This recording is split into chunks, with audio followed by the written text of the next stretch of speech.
You work so hard. You show up every day. You do what's expected of you. But deep down, you know the truth. One paycheck shouldn't decide how your life turns out. But what if your evenings meant progress? What if your weekends built freedom? What if your laptop became more than just a screen? This isn't about quitting your job. It's about giving yourself options. While others crawl, you start building. Quietly, consistently, and on your own terms. No pressure, no guessing.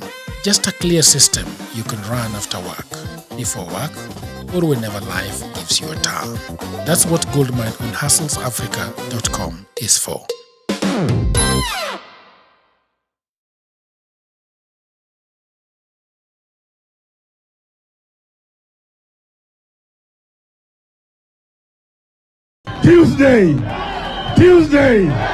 Tuesday. Haikuzo makasi ni watafute uongozi pamoja wasitafute. Kweli una maana gani?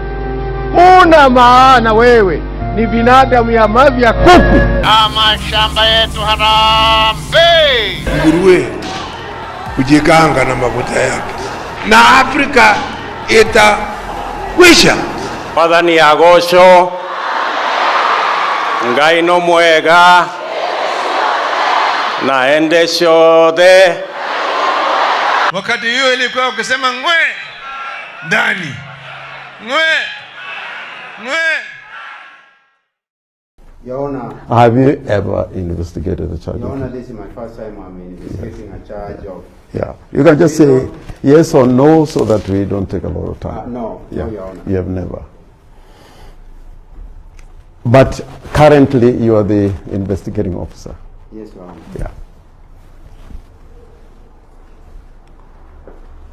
Are you familiar with the charge of treason? Yes, Your Honor, I'm familiar with the charge of treason. And that in a charge of treason, you need to demonstrate an overt act, which Yes, is spelled out. Yes, Your Honor.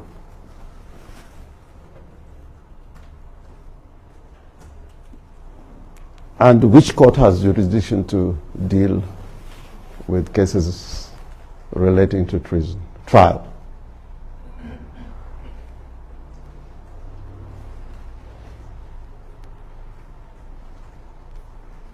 Your Honor, I understand.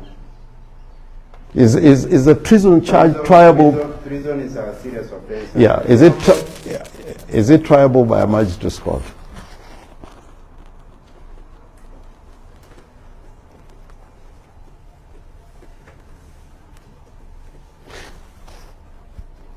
You know, you're a chief inspector. Yes, Your Honor. Yeah, and I would imagine that before you engage yourself in a process of investigating a serious charge like this one, you would know where you should take that charge or deal with that charge.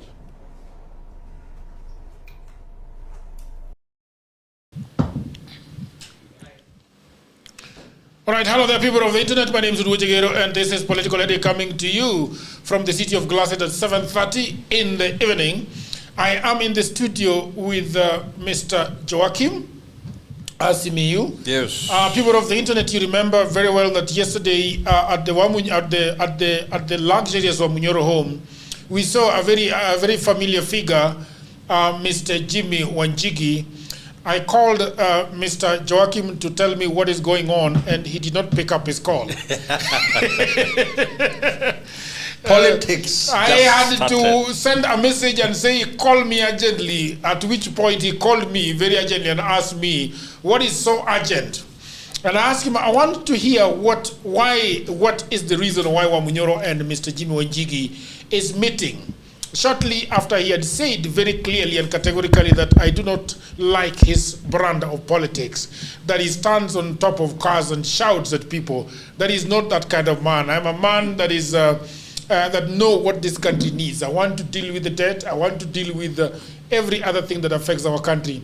But then suddenly I see Mr. Jimmy Wanjigi there, and I'm wondering what is going on. So and he's come with the studio with a beautiful lady. All right. Maybe I will let her tell her tell us her name. Yes. But on the other side is the beautiful Queen Vashti. Queen Vashti is a resident here, political analyst and researcher. All right. So, Mr. I want to start with you. What is going on there? I mean, have you realized the reality of politics? That somehow we have to, when two people are pulling a cart, then it is easier. When one is pulling, perhaps it's difficult, and we might end up in a ditch. What is going on there? Tell us. What we must always be alive to in this practice of politics. Okay. And you've just asked that if we just became realistic of what's happening. We are the most realist people in this country. We've always spoken about the effects of political practice that is not impactful to the lives of the people. And people have speculated a lot about yesterday's meeting of our former DP Rigiji and my party leader Jimmy. One thing we have to know is that my party leader had just said he doesn't like Gachagwa's brand of politics. And who knows, maybe that is the reason why they met to discuss each other's brand of politics and get to a middle ground. Okay. But again, for this agenda to work. Okay. You are struggling. No. For this agenda to work, I do not struggle. You are really struggling. No, for this People agenda of the internet, I want you to look at Joachim in the eye. For this agenda to work, okay, we need votes. Okay. And for a very long time... Come close because I'm going back to you. For a very long time, okay, people have accused my party leader of not being a person of unity. Okay. That he's a loner. Oh, he's a loner. Yes. But so, before you unite, all right, we still maintain what are we uniting on? Okay. So there has to be discussions of what are we uniting on? Okay. Yes. All right. That is. I want to. Let me give the opportunity for the. She has. Yeah. When we were in my office, I was being shown a few things, and I've been seeing a page on the internet called Odious Dead, and I've just been wondering. These are one of the proteges of Mr. Jimmy Wanjigi, or what am I seeing? Protege. Proteges of. That's a very unpleasant term. No, it's not. Is it? No, it's not. It's not. Yeah, someone that is learning from yes, alongside you. What? Yeah, a good you didn't product. Go to school. But I want to give our dear lady an opportunity to, introduce yourself to the people of the internet, and tell us, what do you think about this country? Because I am going back to Joachim. I'm not letting go just yet. Well, people of the internet, my name is Ellen Kawila. I am a civic educator, but mostly I lean on Kenya's debt. Okay. Since Moi's era, we've been borrowing and borrowing and borrowing. Tuko na column ya kuomba, tuko na column ya interest, lakini hatuna column ya kulipa. Yeah. What does that mean? What does that mean hatuna column ya kulipa? Let me use, the CBK baseline does not provide a column of payment of Kenyan loans. Okay. Yes. So what does that mean, that we are not seeing the money, how it is being paid? What exactly does it mean? We could be borrowing illegally. Okay. Inflated loans.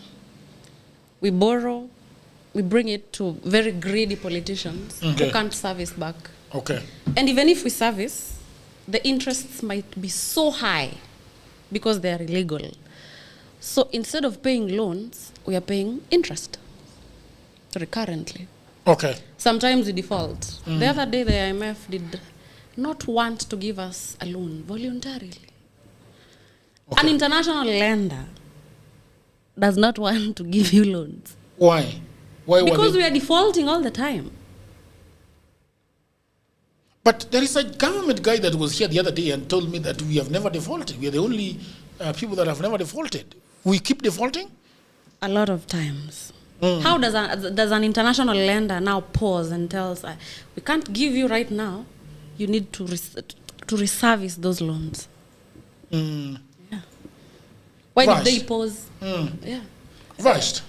Joachim was struggling to answer the question. Am I the one who saw it? Is actually struggling to answer the question? It's true. I think Joachim and his party leader are not being entirely truthful to people, and that's why he is really struggling right now. Because for a long time, they have been saying, their politics and that of the united opposition does not align. I think they are the only people, and Caleb Amisi from Linda Mwananchi, who have been saying the same thing. Right now, his party leader has realized that in order for you to do politics in Kenya, you have to now go to those people that you do not agree with, that you do not respect.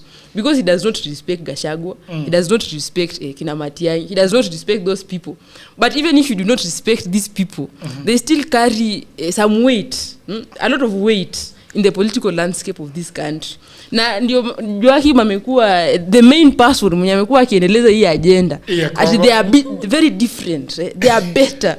Sasa hizi venye wameenda huko kwingine anashindwa kusema.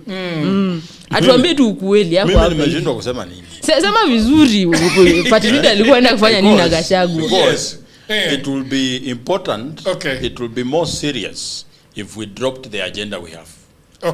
And say, because of the realities of Kenyan politics, we have decided that this agenda of odious debt and fidelity of the finances of the country, we are no longer talking about it. We will now unite to just send Ruto home. But no.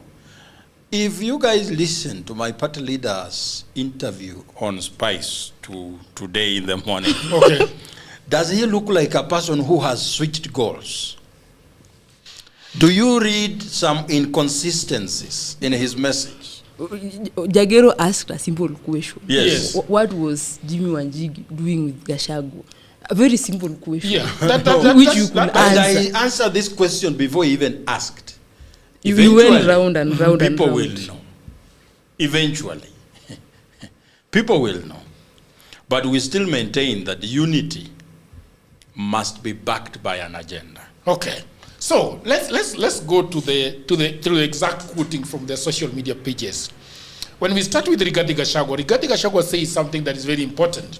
He says, I have greatly benefited from his insights and experience in formation of governments. He ends with the words, consultations continue. Higher, Jimmy Wanjigi, the party leader, does not mince his words.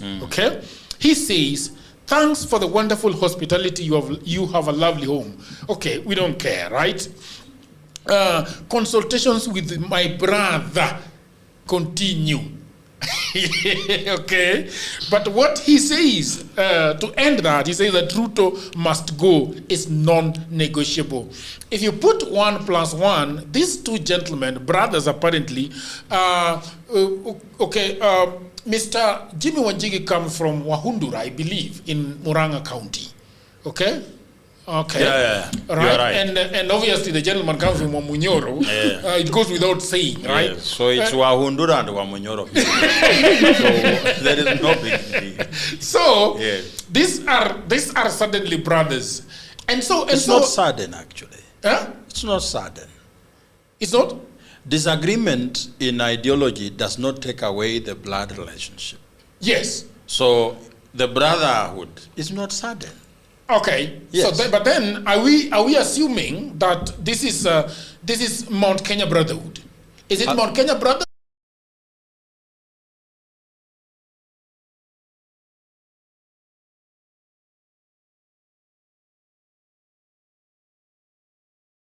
Be juicy for naysayers. But to bring in an issue of Mount Kenya, whatever. Mount Kenya together. And we are not going to disagree that these are not people from Mount Kenya. They come from Mount Kenya. But given the insistence of my party leader, is that we need something more galvanizing than just William Ruto to go. All right. So as I have kept saying on this podcast and elsewhere, okay, why do you keep on smiling? Can I not be happy? Her smile is derailing my thought process. I didn't know somebody can derail your thought process by still smiling. And this is why I'm saying that you're really struggling. It's unusual for her to smile for more than a minute. So today I'm waiting. I am wondering. Do you feel like you're being set up? No, I'm not being set up because okay, there is nothing to set up to set me up to. Okay. So what we need to know and what we have kept on saying. Okay. We have not said unity will not exist. We have always said that unity about what? That's the question. So for us to find out what, there has to be exchange of notes. And when people spare some time during lunchtime to exchange some notes, there is completely no alarm about that. But we have maintained that if we have to deal with the problem of the Kenyan people, then there are things we have to talk about. Winning is no longer a question of discussion. Okay. Because it has to come. Discussion is, what will Kenya look like with us in power? Okay. And we have always maintained to say, we need all hands on deck. The issue is, when you come on deck, are you aware of your role in liberating the country? Your role is no longer the role of just coming and winning an election. The most scary thing in the Kenya that is coming is to win an election with no agenda for the people. It will be the most scary thing. You actually wish that you didn't win if you have nothing to tell the people. So for us, we are sure that our unity will bring numbers. Whatever we do, William Ruto does not stand a chance to defeat us. Even if we went about it, everyone their own. Yeah. But what will defeat William Ruto and everything he represents is what we stand for. Okay. On a positive note, yes, can we then assume that, okay, for me as Uduru Jagero, I know where Jimmy Wanjigi stands. What Jimmy Wanjigi says that 1 term, 2 term, then what? Yeah. He also maintains that the reason why the country is going to the gutter is because we simply can't afford what Kenya needs to prosper. Yes. Kenya is currently servicing a debt of about 2.1 trillion every year. And another 1.1 trillion is added onto that burden that the Kenyans have. At the end of the day, it is a house that pays debt but cannot take care of itself. Yeah. That is clear. Yeah. When you look at what Wamunyoro and co wants to do, you quickly realize that there is very little they are telling the people of Kenya as to what they want to do. Their biggest agenda on the table is that Ruto must go. Yes. We will figure everything else when he has turned his back towards the sunset. That is what he says. When you merge these two projects together, I am seeing a situation whereby we are telling you, okay, if we get into your camp, we have the know-how on how to fix this country. You probably have a way of getting to the people and doing the groundwork, which G and Co has been doing perfectly. So, do you think that's a question of you are coming with your strength, we are coming with our strength, and sort of we are going to agree on the way forward? Is that the case? If the agreement is about implementation of the agenda after winning the election, there is entirely nothing wrong about it. Because the winning for the Kenyan people is for us to be able to deliver what we have promised. If we keep the promise of lessening the burden of economic turmoil on them, then the people have won. So it will be bad if we just unite without insisting on what will be viewed as a win for the people. It's a statement even my party leader repeated today, that him meeting Gachagua does not water down the agenda. That whichever the case, the people have to be the ones winning.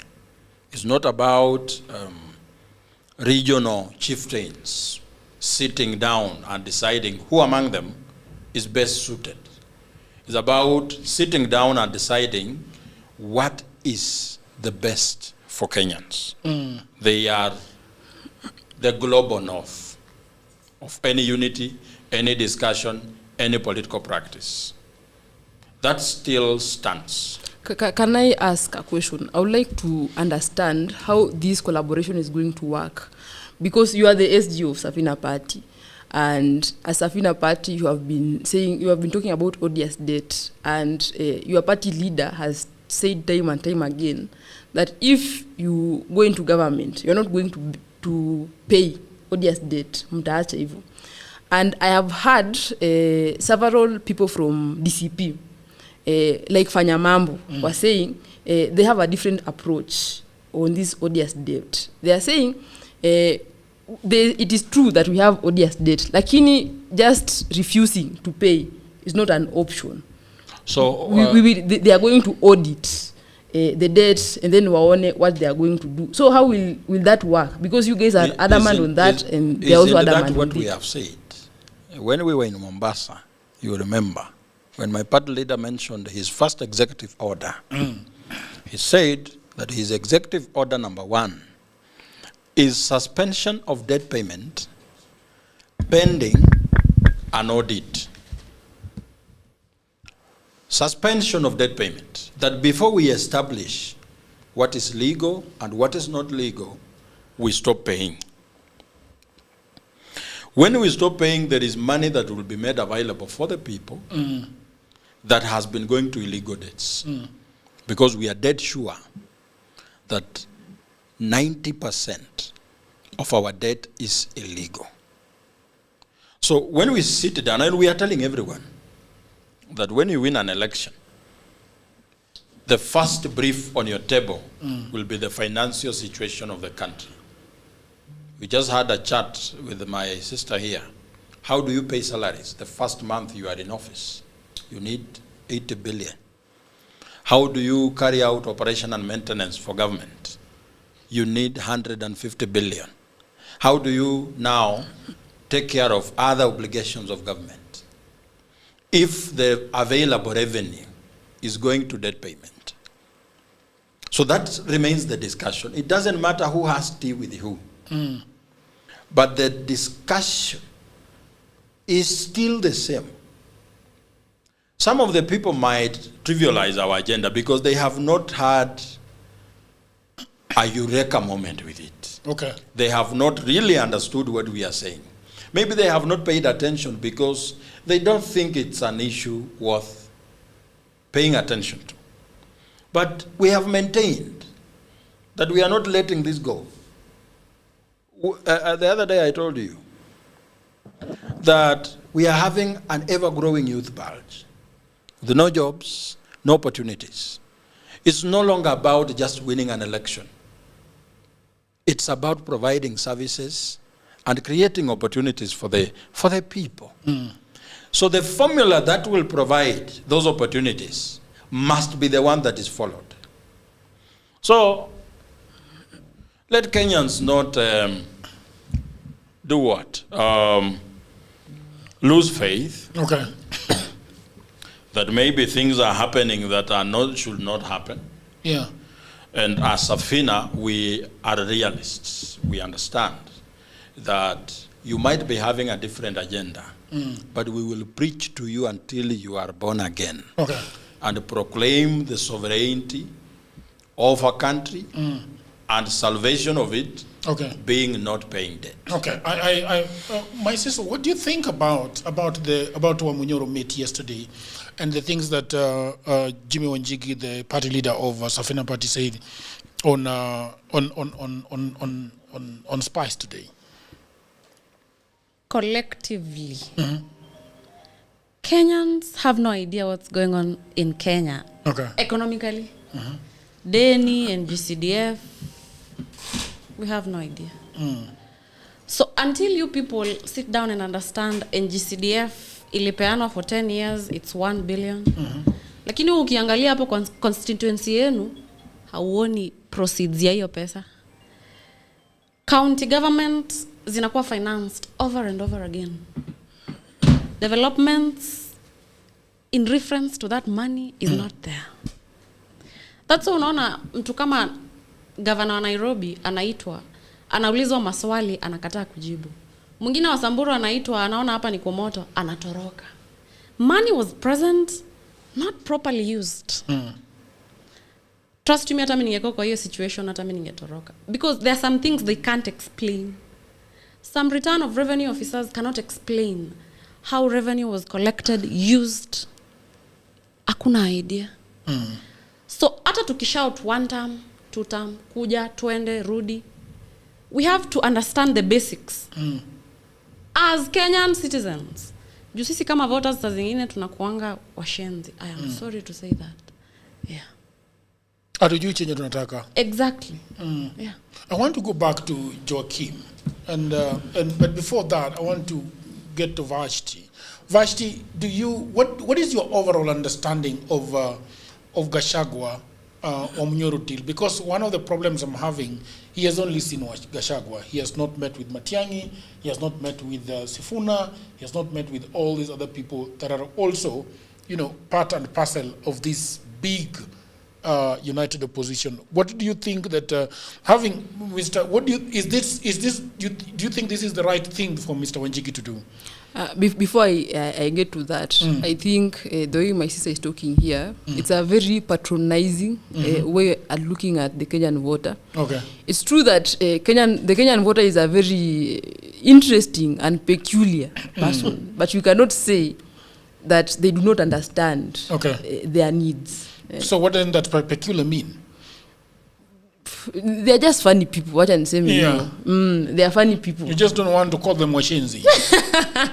But we can in the villages. People always know this is what we want. Kama ni hospitali hawana, ukiwauliza watu wanajua kitu wenye wanataka. Assuming that people do not know what they want, ni kitu wenye natuletea shida mingi. Like you see the housing issue that President Ruto has been amekuwa akifanya, like in Kibera waliunda a lot of houses, wakaamua wacha watoe watu hapa Kibera wawapeleke kwa hizi manyumba. But hao watu hawakuwa na shida ya housing, they had other problems. So hiyo housing walienda wakakaa huko miezi kidogo wakarudi. So assuming that people do not know what they need is patronizing. To your question, I think Wamunyoro and Jimmy Wanjigi, tunaweza sema tu for what it is. In order for you to go anywhere in Kenyan politics, lazima muagree as a community. And for a long time, Jimmy Wanjigi, personally, I don't see him as Kikuyu, because there are 3 types of Kikuyus, according to me. Kuna people like Boniface Mwangi and Jimmy Wanjigi, who I see as more Kenyan than they are Kikuyu. And then there's people like Gachagua, who are very Kikuyu. Because wame identify very strongly with that. And then now kuna wale watu wako katikati. So for Jimmy Wanjigi to win, politics is about private interests. Yeye anataka kuwa president. Wamunyoro haezi kuwa president because as of now hatujui nini itafanyika, because politics is very unpredictable. Hatujui nini itafanyika. So lazima aende kwa brother wake from the mountain, waelezane, wanongonezane. Hata kama Joaquim pia hataki kusema ni nini walikuwa wananongonezana, but lazima aende huko hivyo. Unajua what is making me laugh is that you have something you want me to say and you are pushing me to say something that does not exist. What is that? What do you think? I don't know. No, but how do you know? There is some sentences in your head.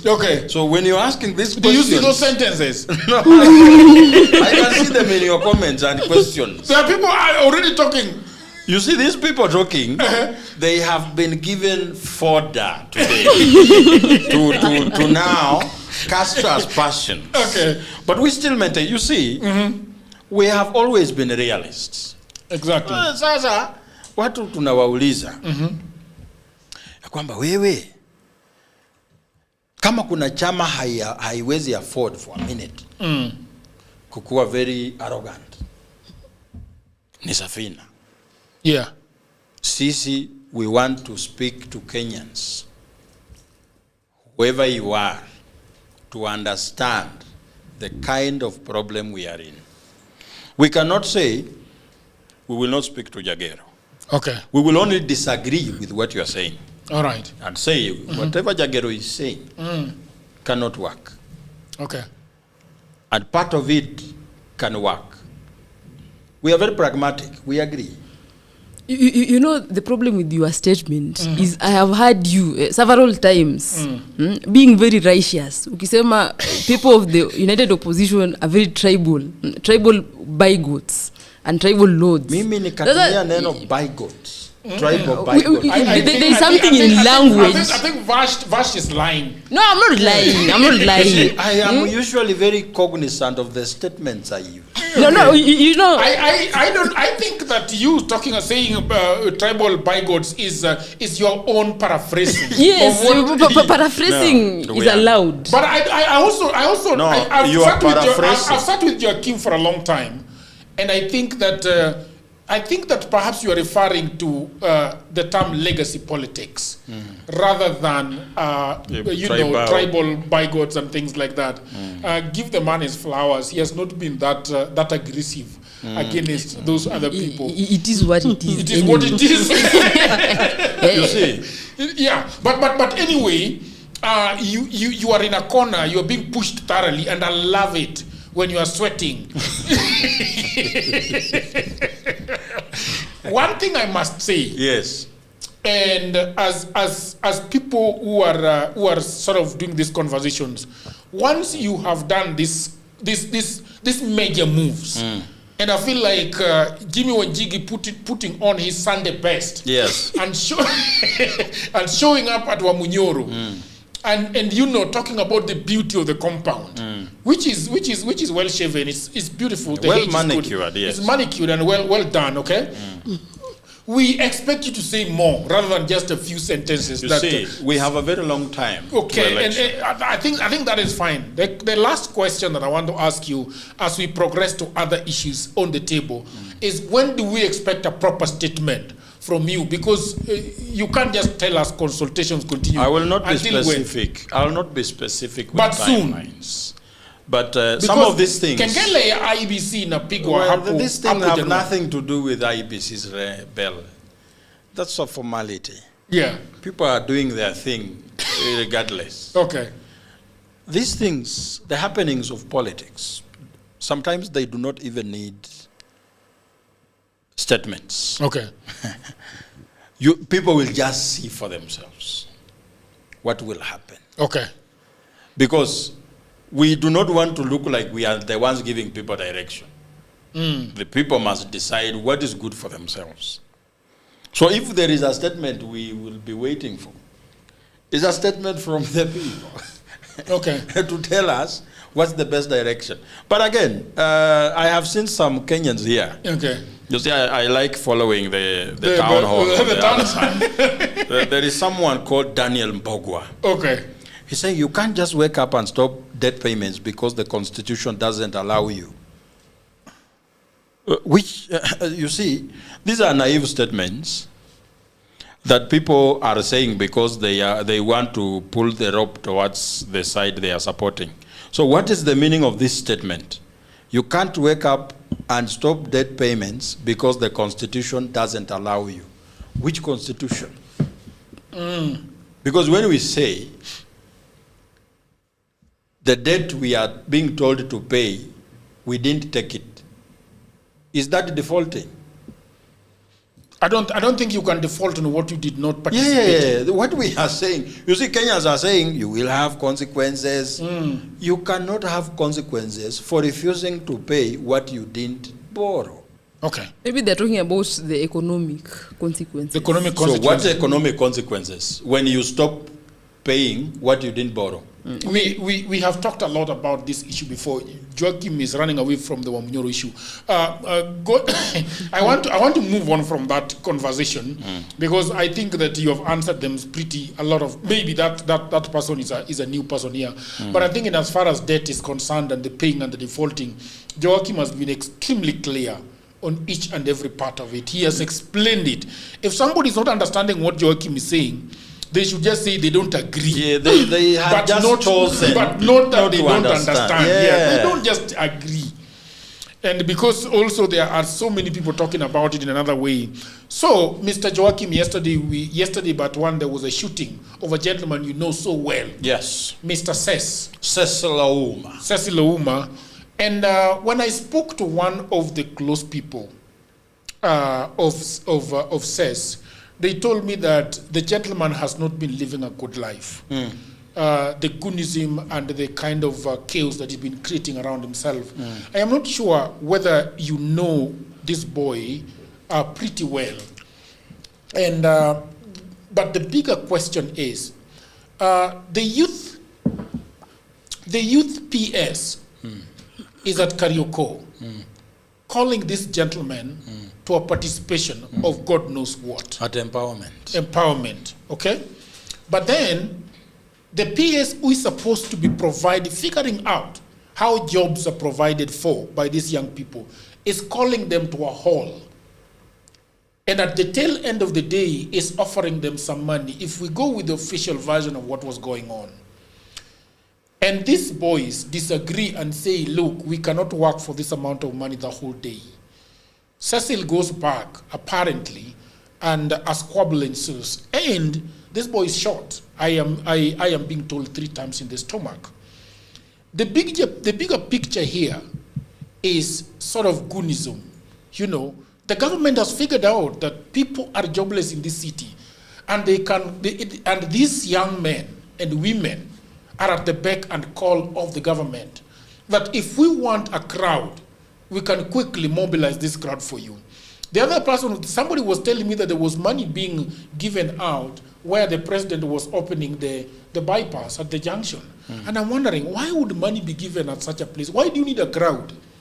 To the audience. So the question I'm asking you is, you are in politics. Can you paint for us a picture of what is going on? First of all, I want to sound a warning.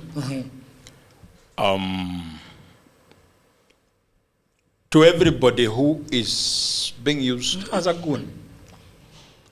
Right now, you have been given a word that sounds a little bit acceptable in the society, a goon. By the time the government decides to call you a terror group, organizations of terror, and you happen to be one of the people who have been given assignments by government to disrupt meetings, invade places like All Saints Cathedral, run and go back to the village, if you have a village. Because the easiest person to deal with is a goon. One, the disadvantage a goon has, the members of the public does not like you. Ukishasema tu huyu ni goon, there is instant dislike for that person.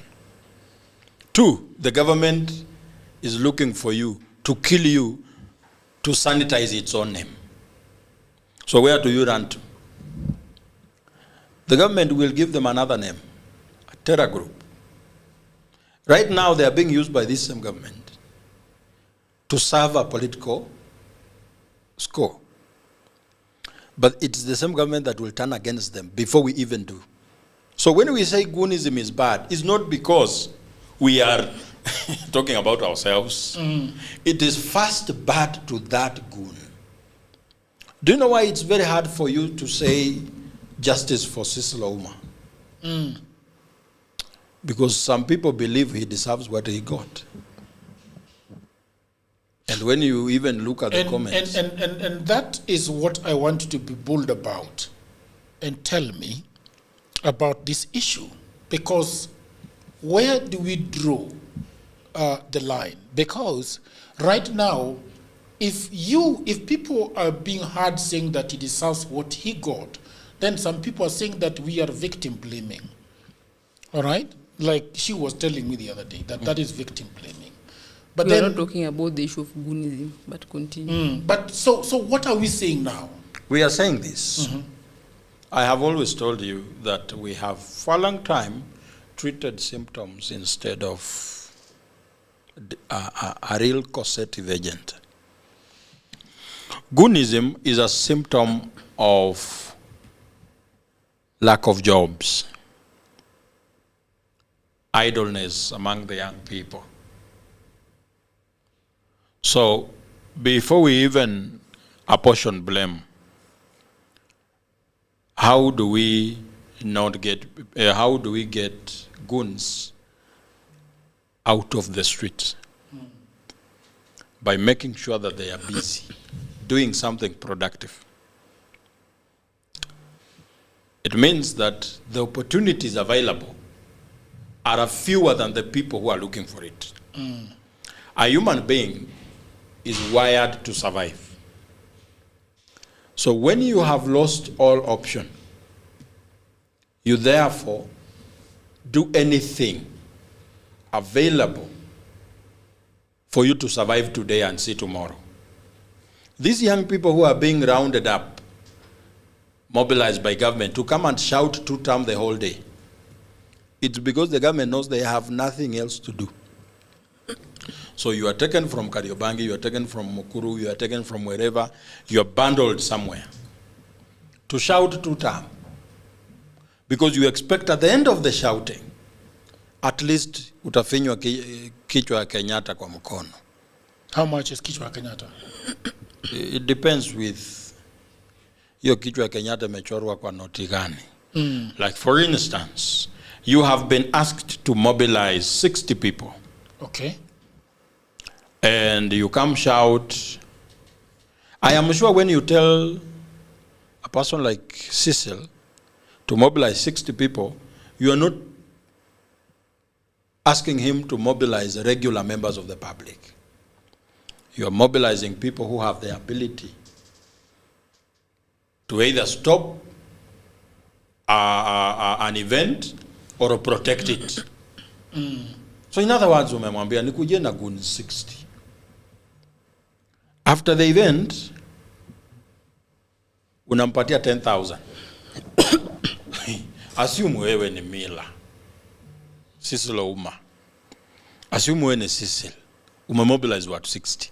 And do you know goons, ndugu yangu? I don't. I once told you here okay, that they can decide not to understand you. However much sense you are making, if they are not getting what they want, they don't understand. He has been shouting the whole day, he wants 1,000 shillings. Now umekuja na 10K wako 60. They will not understand you on that. That's why Cecil Miller had to go back to gari ya Fikirini. Kumwambia mimi mbogi yangu imeleta ngori. So I don't know what ensued there. But now 60 people divided by 10,000. That's how much money? 160 shillings. Yeah. So you can imagine the degradation that's being happening to the young people. That somebody is actually confident to call you to a meeting, shout the whole day, and give you 160 shillings. Because he's dead sure that out there you will not find it. That is how sure they are. Yes. And then this also brings me to ask a question. When we say that it's time for young people in leadership, young people to come and do what? Because look at Fikirini. How old is he? Less than 33 years. Yeah. Around there. So he's a young man. If the qualification to leadership is just being young, then Fikirini has disapproved us. That there is more than just being young. Because what's the work of a PS? It's policy formulation in the ministry. Yes. Come up with ways of creating. So you are a PS for what? Youth and creative economy. So what are you doing? What is creative economy? Sisi?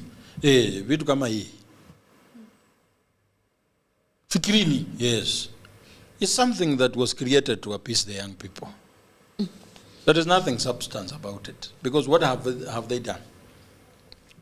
Who said that a PS should be showing up in every 2-term rally with counter suits?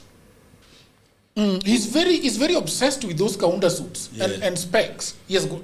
Specs, I have no problem. Yeah, but they look a certain way. They are not just lenses. They are oversized and big and intimidating. So he shows up at karaoke with them. Yes. To do what? Now, look at also the name of the event. Youth Empowerment. And look at the amount of money that is given. Look at the amount of money that is given. 10,000. No, but let's not go to the money first. No. Minister Joaquim. I'm comparing empowerment. Okay. And 10,000. For 60. For 60 people. So what was the idea of empowerment there? Who left that event empowered? Or who left that event with that idea of being empowered? This was a political rally. Okay, but can we then go to the specs of this rally? What was the manner of empowerment that they were doing? It is usually. What do you know? What it usually entails? Let me give you a micro example. Okay. When we were shouting about Nyota. Okay. They were saying what? Empowerment. So you give vijana 22,000. Okay. So huyu kijana ambaye amekuja umpatie 22,000, chances are very high he didn't have any other coin in their pocket. That's why they were praying so hard to get the money. So once he gets the 22,000, what's the first thing on his mind? Good food. So he goes somewhere, buys a kilo of meat. Okay. Already 1,000 imeenda. He's tired. He wants to take a border home. That's 3,000. That's 500, 300 imeenda. He wants to buy a good shoe. The basics first. When he buys a good shoe, he eats a good meal. Nini. If you have a wife, amekupigia kelele mingi. I'm a girlfriend. Because they are youth, let's talk about a girlfriend. Yeah, girlfriend. Nywele kama hiyo. Yeah. Angalia hiyo nywele. Nywele kama hii ni elfu mingi. For? Yes. So for you to make your woman look good, you need money. She's saying that for is kidogo for that nywele. No, right? She just said 4,000. These are 100,000. Hey, wait. So before you know it, after a day, the money is not there. Amenyoa kila kitu. Amekula. So the empowerment. Can I say something on that? I know that we are always, because Joachim is a member of the opposition, we are always criticizing the Nyota Fund. And it is akona merit we criticize. But I also know of people who have actually benefited from the Nyota Fund. I have a friend who her dream has been to know how to tailor clothes. Na walienda wakafunzwa mambo ya financial literacy, saizi wako kwa program ya kufunzwa mambo ya kushona. So there are some people who are benefiting from this. It is not just watu wanaharibu. I want to understand better what's the background of this friend. Your friend, whether man or woman, how do they survive on day-to-day basis? And this program, how is it being carried out? No, I'm just telling you an example. Because I was very specific with the demographic of people I'm describing. Yeah. Who are the majority? Because she's also a youth. Because there will be one or two who will emerge successful with the 22,000. Exactly. Hata sikuwa nimemaliza kuongea. No. Let me finish. So I know someone who has benefited from the program, and I also know someone else who, when they go that 22,000, anaenda kanunua kiti. So hiyo haikumsaidia. So when we are talking about these issues, it's good to be a bit. Let me delve deeper. But before I get back to you, I want to pick her brain, her mind on the same thing, because how many people was government targeting with the Nyota program? Do you know how many? And again, I think there were about 800,000. Yes. So what was the source of the Nyota fund?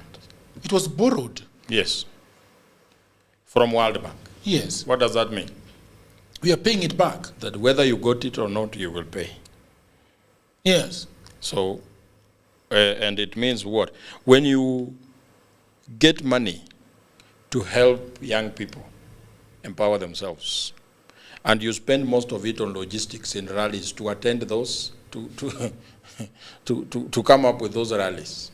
So you have borrowed 80 billion to empower young people. But then you spend 100 million just to arrange the venue. Then you give each young person 22,000. Out of 100% of those who got the money, I can tell you 100% that those ones who came out of it successful and changed their lives a little bit better, they will not exceed 10%.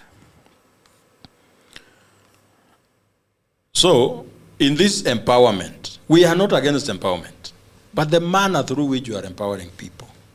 I would like you to go back to the Fikirini event. So the Fikirini event, I have not gathered what was really empowerment about.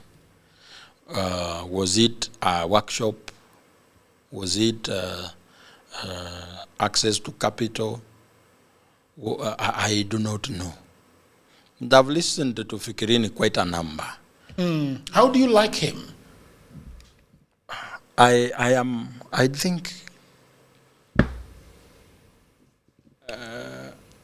energy around people is what makes me like them or dislike them. Okay. Or just be indifferent. I don't know what to say about him. I've just met him in several meetings, because there are people, when you listen to their speech, they are moving speeches. Okay. To him, I didn't really find it. What does he do? He speaks in Swahili, English? No, what? English. And doesn't move you? No, he doesn't. Do you think he moves the young people that he's speaking with? I don't think it is his speech that moves the young people. It's the impression that he appears, and therefore he has some goodies to give. And this idea of walking around with small people around, with big cars speeding around, this should be his work. I thought that his work should be policy and administration. So he should be more of an office guy. Yeah. Is he really a field officer? No, he's not. So what does that tell us about where he's coming from? The office. Yes. Where he's coming from. Is there anything going on there? Whatever that party after party. Whatever that is going on in the office is what created what you are seeing out here. So what you are seeing out here is a product of what the office is doing. Okay. Walking around with young people is brought about by pressure to make young people look like the government is actually closer to them. Proximity. Yes, we have had a situation where young people are aggressively against government. Okay. So you send a younger person like them to go and be jobless together with them. Look jobless, not be jobless. Look jobless. So Fikirini looks jobless with them. Yes. And give them some good, some petty cash here and there. Yeah, which apparently they have in the car. Drawer, in their drawer in the office. In the drawer in the office and in the car. Yes. So these bodyguards are also couriers of cash. Yes. The ones that are shooting. Yes. Maybe what Cecil Ouma wanted to be added, Nikatia bodyguard. Okay. So how do you make sure that the card remains yours? You shoot the person who's coming to demand for it. Because you know what? No one will actually push for his justice. And you can use leverage and say, I was protecting the person I'm assigned to. Yeah, and you know he's a goon, and you can create any story around him. Yeah, you can spin. So, at the end of the day, who loses? the young people. So, if you are out there shouting 2 term, and the most you are getting is 1,000 after the session. Kuna barabara inajengwa huko Migori. Hii barabara, kreta imekuja ikalima, alafu gari ya lami ikakuja ikamwaga lami 3 inches. Kama ile ya Suswa. Yeah. Do you know the entire Suswa road is gone? Yes. In under 4 months. In under 4 months. It's not there, by the way. Vashed. Did you know? It's gone. Yes. So what they do, kreta inakuja inalima barabara, alafu wanakuja wanamwagilia lami. Juu ya mchanga. Yes, alafu wanapiga picha. Alafu wanatuma. Alafu sasa wanatuma hapo vijana. Ruto tuota. Showbiz. Alafu hiyo barabara pita hapa after 4 months. Do you know, Joaquim? Do you know the Ngong Suswa road? It's gone. I went on it. Yes. When it was lami. Hata pia mimi nikienda Narok. I went there the other day. It is gone. It is gone. Because ni inches ngapi? It is gone. Now do you know cars have not gone over it? There's only the gazelles that have crossed it, and it's gone. And a few rains, 2 or 3 times. But anyway, this issue of Fikirini is very important. And Vashed does not agree with you. We fought for this democracy. Do I not agree with him? We fought for this democracy. What do you think about your fellow young people being taken to karaoke halls and empowered to the tune of 160 shillings per day? What do you really think about it? Because you don't go to karaoke. So why are you supporting the karaoke people? No, I'm not supporting the karaoke people. And I think it's hypocritical for us to sit here and say that it's only government people who are giving out cash handouts. Okay. All politicians give out cash handouts. The ones in oppositions, the one who look like they are Jesus, wametoka straight from heaven, all of them. You cannot... So you cannot operate. Just everyone. For example, because been mimi naweza mention Sahir Janda. Okay. I'm very specific with the names. Okay. I can mention Who is Nelson Sahir Cohen, Janda? a member of parliament from some sijui ni wapi huko Kisii. Okay. You don't know Zahir. I can mention Nelson The Cohen. one that Gachagua was talking about. You don't know Zahir Jagir. This light skin nashanga si mukisi. Chumukisi mweupe na mwana hiyo. Joaquim, haujawai peana any money kwa any rally? You are a politician too, are you not? Mimi sipatiangi pesa. Really? People like what I say, they just come. Interesting. That's an interesting... You disagree? No. Let me ask you. Interesting perspective. We used to attend Raila's rallies with no money. I could walk to wherever he is if he's within the show walking distance. No, but now you are a Raila. That's what she's talking about. And I don't give money. Joaquim is not being entirely truthful. Lakini sitaki kuongea mambo ya Joaquim. No. I'm just saying. Sema ile siku nilipeana pesa. Sitaki kuongea mambo yako. Anyway, moving forward. Cash handouts zimekuwa zikifanyika kwa hii nchi for a long time. No, we are not. Let me land my point here. Hey. Okay. You are so pissed off. What is the problem? Are you related to Sipendi. I also don't like people who are hypocritical. Anyway, moving forward, I think this issue of goonism is a societal issue that we have. Our country, it may normalize your maneno. We have a strongman culture in Kenya where if you want to seem politically strong, lazima ukuwe na goons who work with you. You cannot do an election if you do not have goons. And I think it's also as a result of failing institutions in our country, like the police. Police hawafanyi kazi yao. Now people are forced to now have goons so that wakienda mahali wakuwe na security. You have private security. I disagree. Obviously you Before disagree. I let my sister speak. Okay. You can't say that politicians ask for goons because police are not working. Police works for politicians, especially those in power. So you see an event. organized by government. Remember, the case in point is Fikirini. This is a permanent secretary for government. He's a case study. But when Jagero was asking the question, alisema there's a bigger issue here in playing, and that is that of Goonism. I don't think Goonism is a societal problem. It's a consequence of our negligence on key issues. But what is a societal problem? You are saying there's something just happened and we are no more about it. No, it's a societal problem. Ndio maana when the government is saying, even IBC chair akisema we have a problem in our society of Goonism, it becomes a societal problem. It's a societal issue. Wawache kujifanya. It's like seeing, I saw even a Chief Justice complaining. Why are you complaining? You are a Chief Justice. So it's a societal problem. Some members of parliament are complaining. Even the president, I saw Oburu complaining. A person with power. I told you, Jagero, Goonism is due to unemployment. I once told you, you are young people here who are working on cameras, on editing videos. They are not goons for one reason. They are busy. And they have something to do with their time. See, ati ni wazuri sana. Given a very good opportunity, they can as well be like those goons you see out there. An idle mind that is seemingly brilliant is dangerous. Because you cannot be a Cecil or Uma if you are dumb. No. Why do you think out of the 60 he was the one who was told to mobilize? He's not a fool.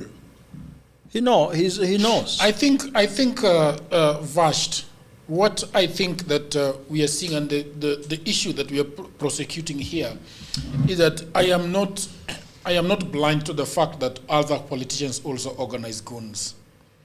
But at the end of the day, the government of the day can actually get into solving that issue, even for the politicians, okay? Because we are having a government that is supposed to be dealing with the issue of goons. Yes. That is also using the goons and giving out money and shooting the people that they have brought into an event to help. So the first, the adult in the room, in my estimation, has to be the government first. The adult in the room, okay? Because if we go to school and it is the teacher that is making noise in a class, the teacher who is supposed to be teaching is the one making noise. Is the same one that is not putting litter into the dustbin. Is the same one who is coming late.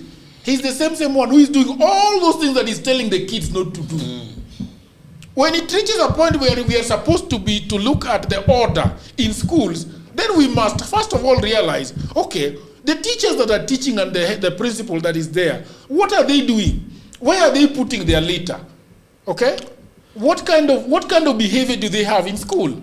Then after we've dealt with the head of the snake, then we are saying, okay, if Gachagua is bringing in goons, what is the government doing about Gashagua's goon? And again, what is Gachagua doing about Jimmy Wanjigi's goon? I do not know why. I saw the president saying,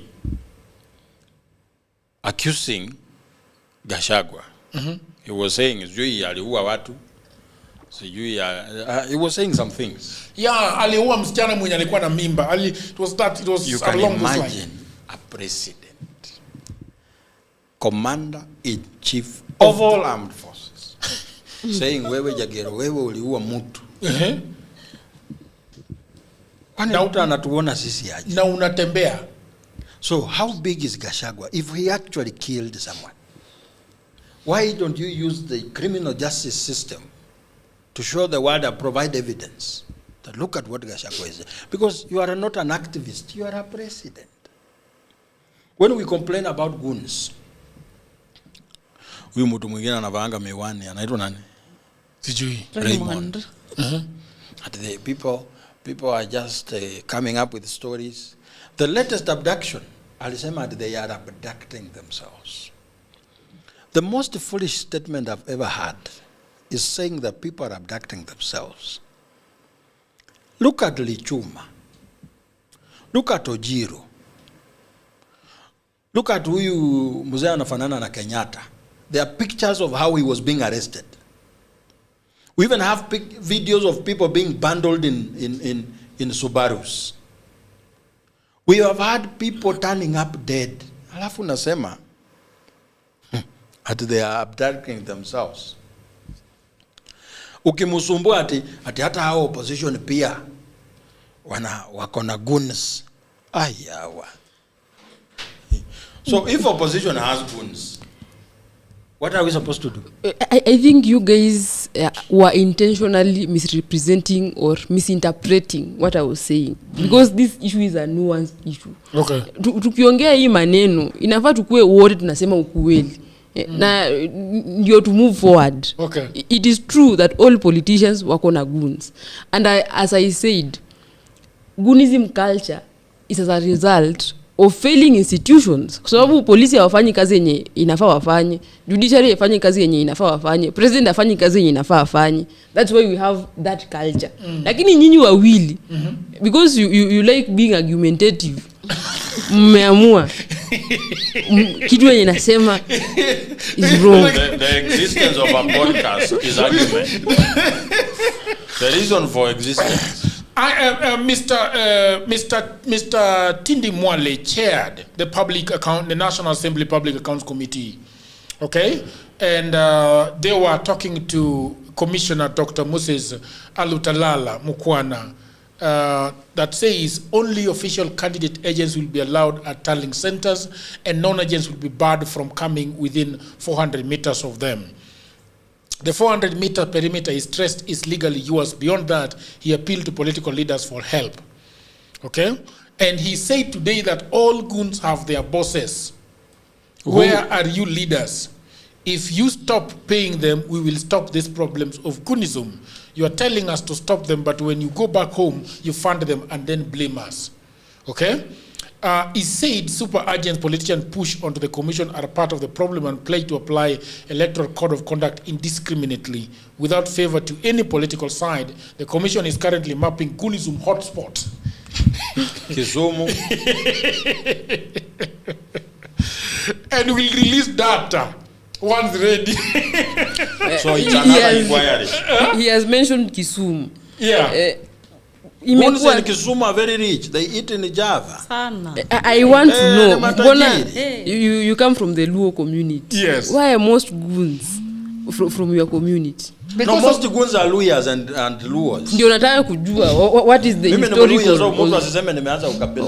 Wacha Kidagero atuambie kwanza, and then now you can tell us what is the historical or psychological reason why goons are. They are the strongest. Mtu anaweza rusha mawe pige mtu huko Uhuru Park. Sina mjaluo ama Mluya. Kwa nini jani mwingine? Hii mtu ya baunda na hawezi. Kasema wazee that is not my style of politics. Ilimshinda. Si alitaka maandamano watu wakakataa kukuja. Ilishinda. The person who had brought structures in goonism was Raila. His goonism was structured. Raila knew. Raila had no goons. Raila had active cells. Cells. You see, that could be activated at any time. And again, they don't go to the person they are not assigned to, and they don't beat you. No. They just disrupt whatever you are doing. Yes. That's how we were saying. Ukitaka kujua mahali watu wa Raila wamekuwa. Look at that venue. How does it look? You can enter this office and find all your equipment, but they are not working. Because zimepigwa, TV imepigwa, kamera imepigwa, lakini hawajabeba. Ziko tu hapa. Lakini lens hakuna. No, those people don't carry. No, lens si wamegonga.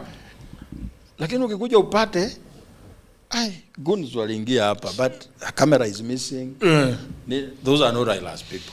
So these goons of nowadays have crossed that line. And they can stab you. They can you imagine wale watu walikuja hapo All Saints Cathedral? Watu waliibiwa simu, they were refunded 24,000 everyone. So how did the government know that the phones that were stolen are worth 24,000? So you are 17 Pro Max worth 280,000. Alafu unaenda pale na unapewa 24 na unaambiwa nyamazia hiyo story. Alafu hiyo report umesema ati wamesema wana map. Ati wana map, alafu viongozi wasilipe.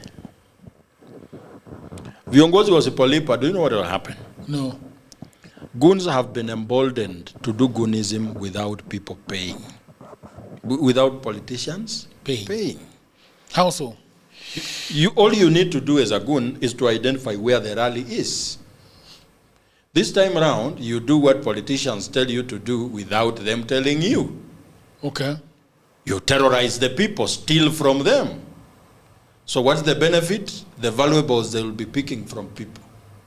It has already crossed the Rubicon of being paid. It's an all-out disaster. Because when they came to the All Saints Cathedral here, what happened was that as they were going out, there were people coming from Upper Hill to town. And there were people coming from Uhuru Park town to Upper Hill. All those people were victims, fell victims right at the gate. As the police was shooting in the air and as they were galloping away, walikuwa wanalala nao.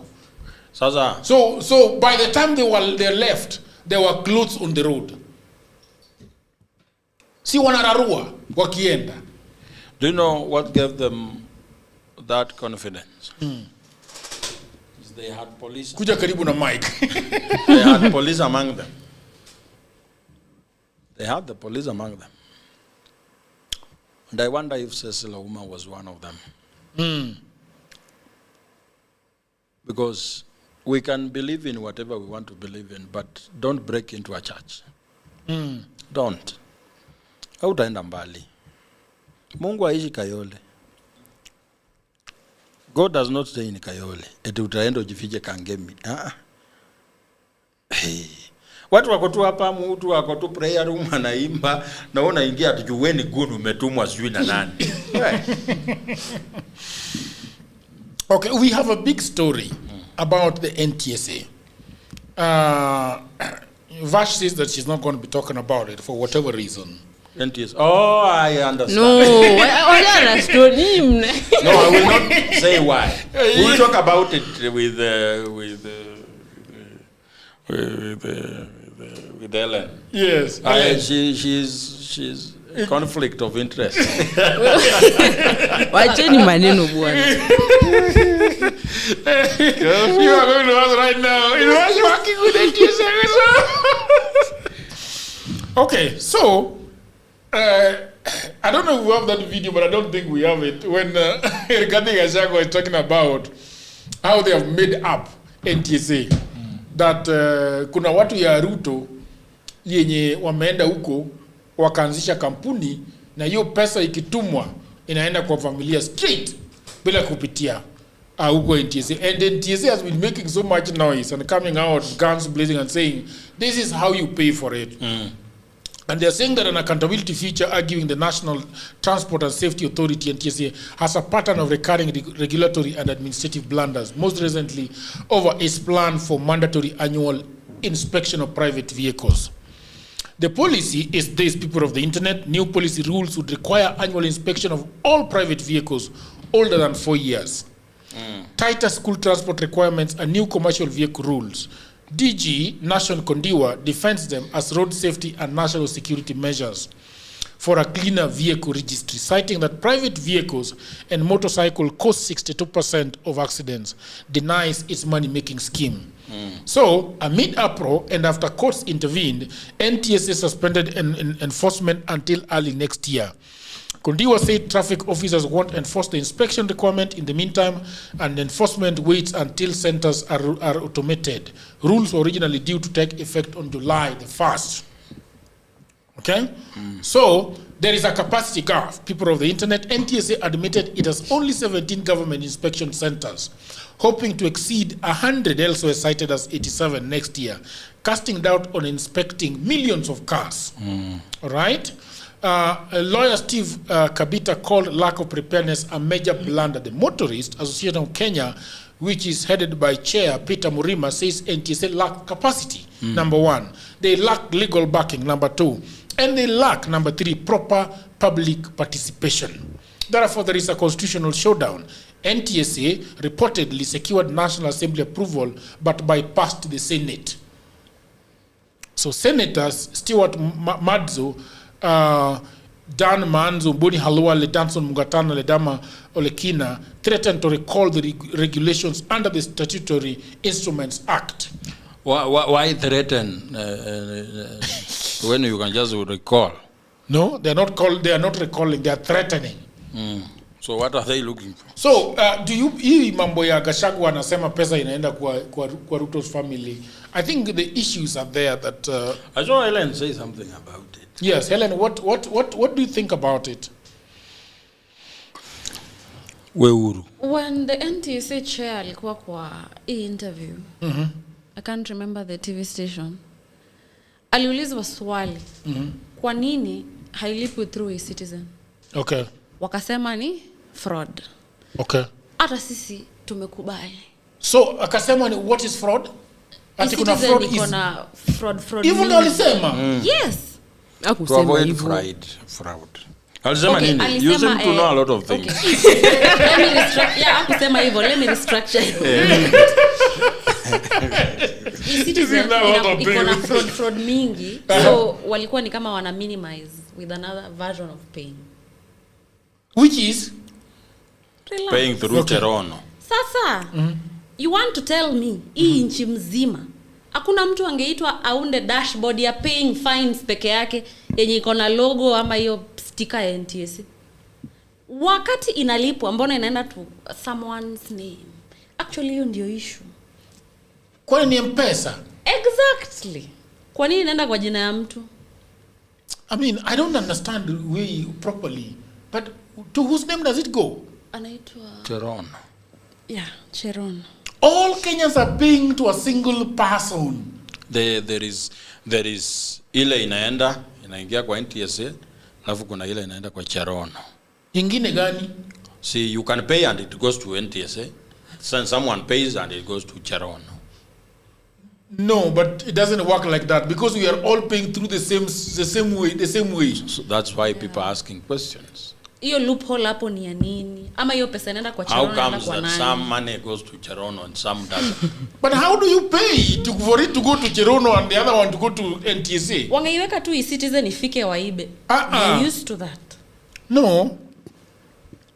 Okay. Auditor General Nancy Gathugu, July 2025, found NTSA had no control over its team system, exposing it to revenue leakage and data breaches. Acknowledged number plate issuance delays last month. On June 6, 2026, a court suspended a 21-year PPP with Pesaprint Limited for second-gen smart driving licenses, which was charging Kenyans 3,050 and 1,000 traffic cameras, 700 fixed, 300 mobile. The Road Safety Association of Kenya challenged its legality. Courts also earlier suspended NTSA's instant automated traffic fines system over public participation and procurement concerns. What is going on, Joaquim? Pesa inaenda kwa nani? Jagero, we have two problems. Okay. One problem is people are greedy and they want money. That's where Cherono comes in. Another problem is that people in government need money. The government itself needs money. So they are looking for money from everyone. So when you have a car, you are a person with money. So a government must come up with another plan of getting money from you, because they have an issue with the liquidity. So it's about revenue for government. But sasa, because you cannot take revenue from government and spend it on government, all of it, that's why kuna ingine inakuwa scattered, inaenda kwa an individual's name. Ili ujue it's a whole ploy ya theft. There is no serious steps taken by government to dispel concerns about Cherono. The questions we asked with e-citizen, the question we are asking with the SHA, the questions we are asking with any payment mode, e-teams, any payment mode, kuna revenue leakage. Where is it leaking to? Alafu unaona hii fines. Speaking of fines, wacha tusome the official statement by NTSA. Nimetumia frank, unaweza weka hapo hiyo. NTSA facts, payment of instant fines. The authority wishes to provide the following facts regarding the payment of instant fines. The citizen is secure and it serves as the official payment gateway for government services. NTSA remains one of the largest users of the e-citizen platform. Instant fines are not paid through the e-citizen platform. Payments for instant fines must be made physically to the NTSA account at Kenya Commercial Bank branches or KCB agents. This decision is informed by the reports of numerous SMS scams targeting motorists with fake fine payment demands. Requiring in-person bank payments adds a critical verification layer on the payment process. This avoids social engineering fraud. Instant fine notification are sent from NTSA's official code, short code, that is 22847, kuna kadash NTSA, and include clear details of the offense, penalty, and payment instructions. Members of the public are strongly advised to always verify the source of any notification before making any payment. This clarification aims to stop the spread of misinformation and safeguard the public while ensuring smooth implementation of fraud safety interventions for factual information. Kindly visit the ntsa.go.ke or contact NTSA directly through its official communication channels. You are speaking like NTSA, but let me ask you. No, I'm not. I'm no. Just saying. Can I ask you a question? When was this given to the public? When this communique that we are reading, when? What are you we want to verify the chain of event. When was this given to the people? And these fraud cases, how far is the investigation into? No. I want to know when this was given to the public, because it appears to me that this is coming late in the day when people are already making noise. Because what is happening is that NTSA now claims that there have been fraudulent SMS messaging, criminals exploiting the system. How are criminals exploiting the system? And which system is it that they're exploiting? By sending fake traffic violation texts with malicious links, successfully tricking drivers into paying non-existent fines. As a techie, I am stuck at the exploitation of the system. Which system are the criminals exploiting? Vashed. Because you are in full knowledge. No, you know this. Yeah, we can go because even Joaquin was saying something interesting. You said a lot of things. No, I don't know. We can call the Director General of NTSA here to come and explain. You are sure? They will not come.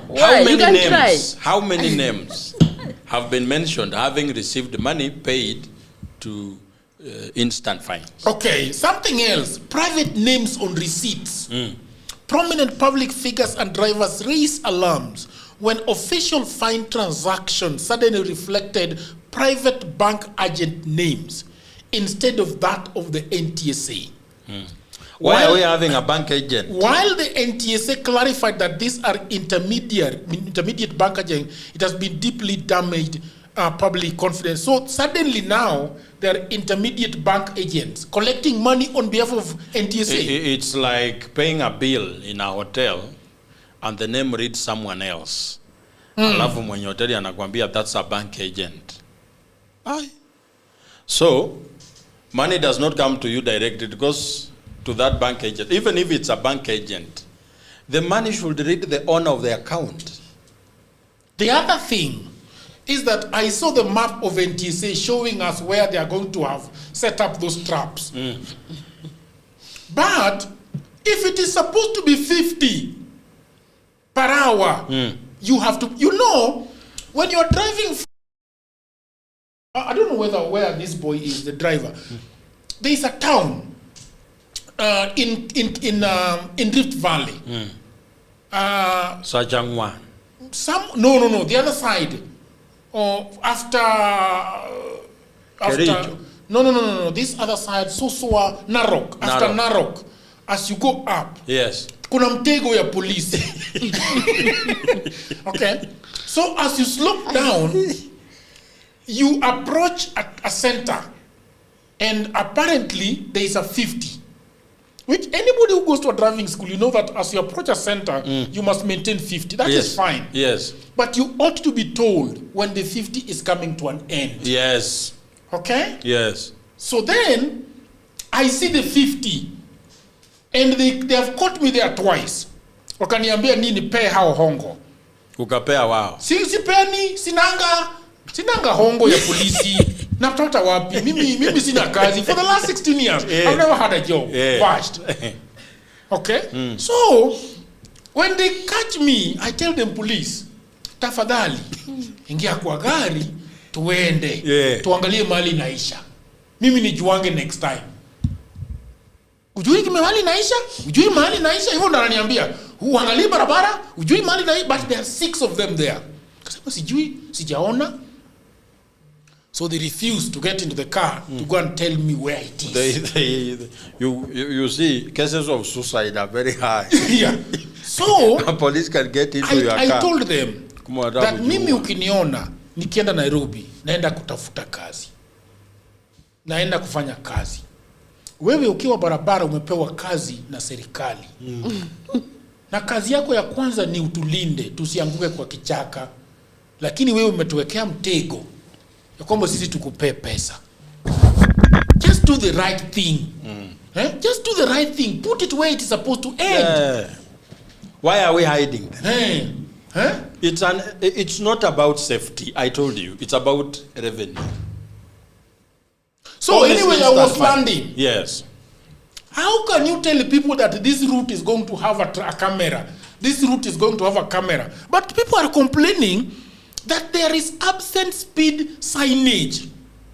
Motorists complain they are fined for exceeding limits of 50 km per hour on stretches of road that absolutely no speed limit signs posted. So when I have a car, niko naenda Western, alafu nishikwe pale Sachangwan. Ati nimeendesha speed juu ya ile nafaa.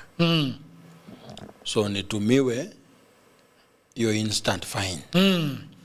Mimi nifikirie hiyo barabara, mimi sikuona speed signage. Nikose kulipa. Watafanya nini? Watakuja kuchukua gari. There is a way they do, there is something they do to you. I remember Sakaja has put 2,400 on my car. That there is a time I went to town and I did not pay. So you know what happened? I try to remember what exactly happened in town. So I got a eureka moment. So when you go to town, there are people we used to call street boys. I don't know what they are called. Parking boys these days. So they tell you, boss, wake up. Alafu ukikuja unamlipa yeye. Yes. Kwa sababu uoni kanjo. It's very interesting that uoni kanjo. Kanjo imeenda wapi? Kanjo anakula na parking boy. Revenue leakage. Yes. Okay. But we are talking about it as still, even if you want to pay them, you don't find them. But mimi they marked my car and paid. Wamekuwa wakinitumia hiyo SMS for the last 6 months. Imepanda mpaka 2,400 fine. Takuja lipa. Lakini taenda nitafute hiyo park boy nimwambie bwana hii story yako haiko ni gani. Hii yako ya parallel bwana. Aivanyi. So I think, Helen, that this is the problem that we are having in this country, where the government is claiming. Do you know Uhuru alileta ile kitu yake na Mastercard Foundation? Do you remember that thing? Inaitwa aje? Renewable huduma namba. Hiyo ni Kibaki ama Uhuru? Ni Uhuru. Alileta hiyo huduma namba. Unajua mimi si kuchukua hiyo Uhuru namba. Hata pia mimi kuchukua. Mimi I did not take that Uhuru namba. Sasa hii wanasema we should change our number plate. Mupelekwe kwa gani? Si wanasema kuna digital one. Why do we need digital ones? Mimi sielewi na hii yangu inafanya tu. I told you revenue. Can I explain something, Jagger? Yes, please do. Auditor General ashai flag NTSA as a whole. Yes, system yao since walikuwa wana shift from Teams to e-Citizen, ati systems zao ziko na mafarakano that could lead to hiyo yenye tumesema revenue leakage. Yeah, leakage. Sasa let me make a very stupid joke. Mimi ninajua hii system iko na issue, iko na data breach, nikitingiza hivi tunaweza pata revenue leakage. Sina kazi kama youth and I have a skill, I will shake it to get the revenue leakage. Ni vile tu these politicians don't have a better way of stealing from it. But also, if you are taking, I saw you with a very nice website that is crawling the internet and giving you data. Because the United States government told the UK government told Apple that you must give us a backdoor to Apple architecture. Walivurukana kwa koti mpaka Apple wakashinda hiyo kitu. Sasa wewe kama unatengeneza kitu na unajua unataka kuiba kwa hii kitu, si unawacha mlango ya nyuma? Nani anawacha mlango ya nyuma kwa hizi vitu zote za serikali? Developers of these systems are usually people very close to these people. You see? And Kenya is for very dangerous people. Nashikia mkifika Germany wanga mnafuatwa kwa supermarket mpaka ufanye shopping umalize. Because they know nyinyi ni wakora. Wa Kenya? Wanafanya nini? Wa Kenya na Nigerians. Mnafuatwa kwa supermarket mpaka umalize shopping. Because wanajua wakiblink hivi wewe umeenda na shelf yote. Sio wa Kenya bwana. Anyway, the government is being said people iko mtu hapa anatukana mimi. Anasema wewe ni mna gani? Ati akina Simiyu wametoka kwa shida sasa wanatapikia masikini. Ati wanaona masikini wakiwa wajinga tu. Biashara ndiyo muhimu, sio kumwaga fua. What have you said?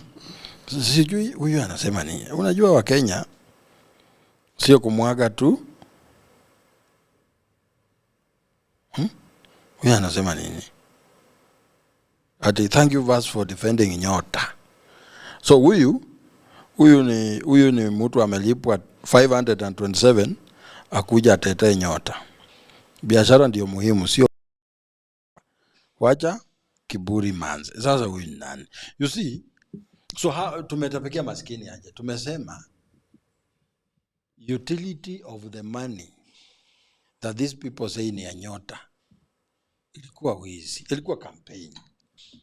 So hiyo ni kutapikia maskini aje. Sasa mimi natapikia maskini gani na mimi mwenyewe? Hauna mbele wala nyuma. The government has been told that they have 120 years to fix the cabinet. Apparently, Kinambadi, the CS for energy, Opio Wandai, and the rest of them are having a problem. Joachim, you are not interested in this issue because you don't think that gender rule is important in government. To me it's bullshit. Really? Can you explain why you think gender rule is not important? Sema tu. Because he's a chauvinist. He's a chauvinist? Yes. Can you explain to us why you think that this gender rule is important in government? Because now we have youth represented by Fikrini, we have the women governors represented by Wamvinya Ndeti. How is that going for you? For who? Wewe Jagero unapenda ku anyway. Because my friend here Joachim is a chauvinist. Let me explain. As we all know, women hawajakuwa in political leadership for a very long time in this country. And not just women, people with disability. There are so many groups that have been marginalized for a very long time. Naona niangalia Anyway. So affirmative action ililetwa so that these people, these marginalized groups, wakuwe na equity, at least wakuwe na representation in parliament and in political leadership. And that's why lazima hiyo 2/3 gender rule wakuwe. The drafters of the constitutions were not stupid kuiweka hapo hivyo. It's just like mambo ya equalization fund ya counties kama northeastern counties or Turkana walikuwa marginalized for a very long time, and now so that to merge that marginalization wakeka equalization fund. So it's just the same. I don't know why there is an issue there. Oja Helen aseme hiyo maneno. Helen, unafikiriaje hiyo mambo? Maybe before you say anything, on June 30th, 2026, a 3-judge bench of the High Court of Kenya dealt a massive legal blow to President William Ruto by declaring his current cabinet unconstitutional. The court issued a 120-day ultimatum for the president to completely reconstitute the team, demanding a gender-compliant lineup. So these are the legal grounds. The majority decision delivered by Justice Eric Ogola, Stephen Githinji, focused purely on a structural violation of Article 27. I think I don't know what this is called, clause or section 8 of the Constitution, known as the gender principle, that Joachim is very popularly against.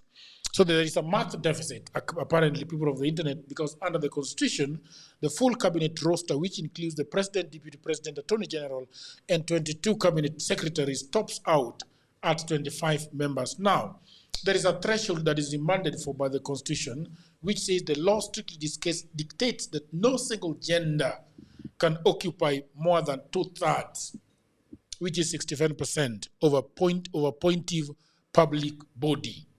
So there is a violation. The current male-dominated cabinet fails in math, operating 2 members short of the legally required representation. The judge ruled that the cabinet must feature at least 9 women for it to be lawful, Mr. Joachim. There is immediate enforcement. The bench clarified that the gender rule is immediate and mandatory for appointive positions, rejecting any arguments it could be achieved progressively over time, as, by the way, tabled by the government. Okay, so let's create the context here. To understand why the cabinet looked this way, you have to look back at the political crisis of mid-2024, when Ruto was in problems against the Gen Z protests of June 2024. So there was a dissolution. Following historic youth-led nationwide anti-government protests, President Ruto entirely dissolved his cabinet in July 2024 to appease an angry public.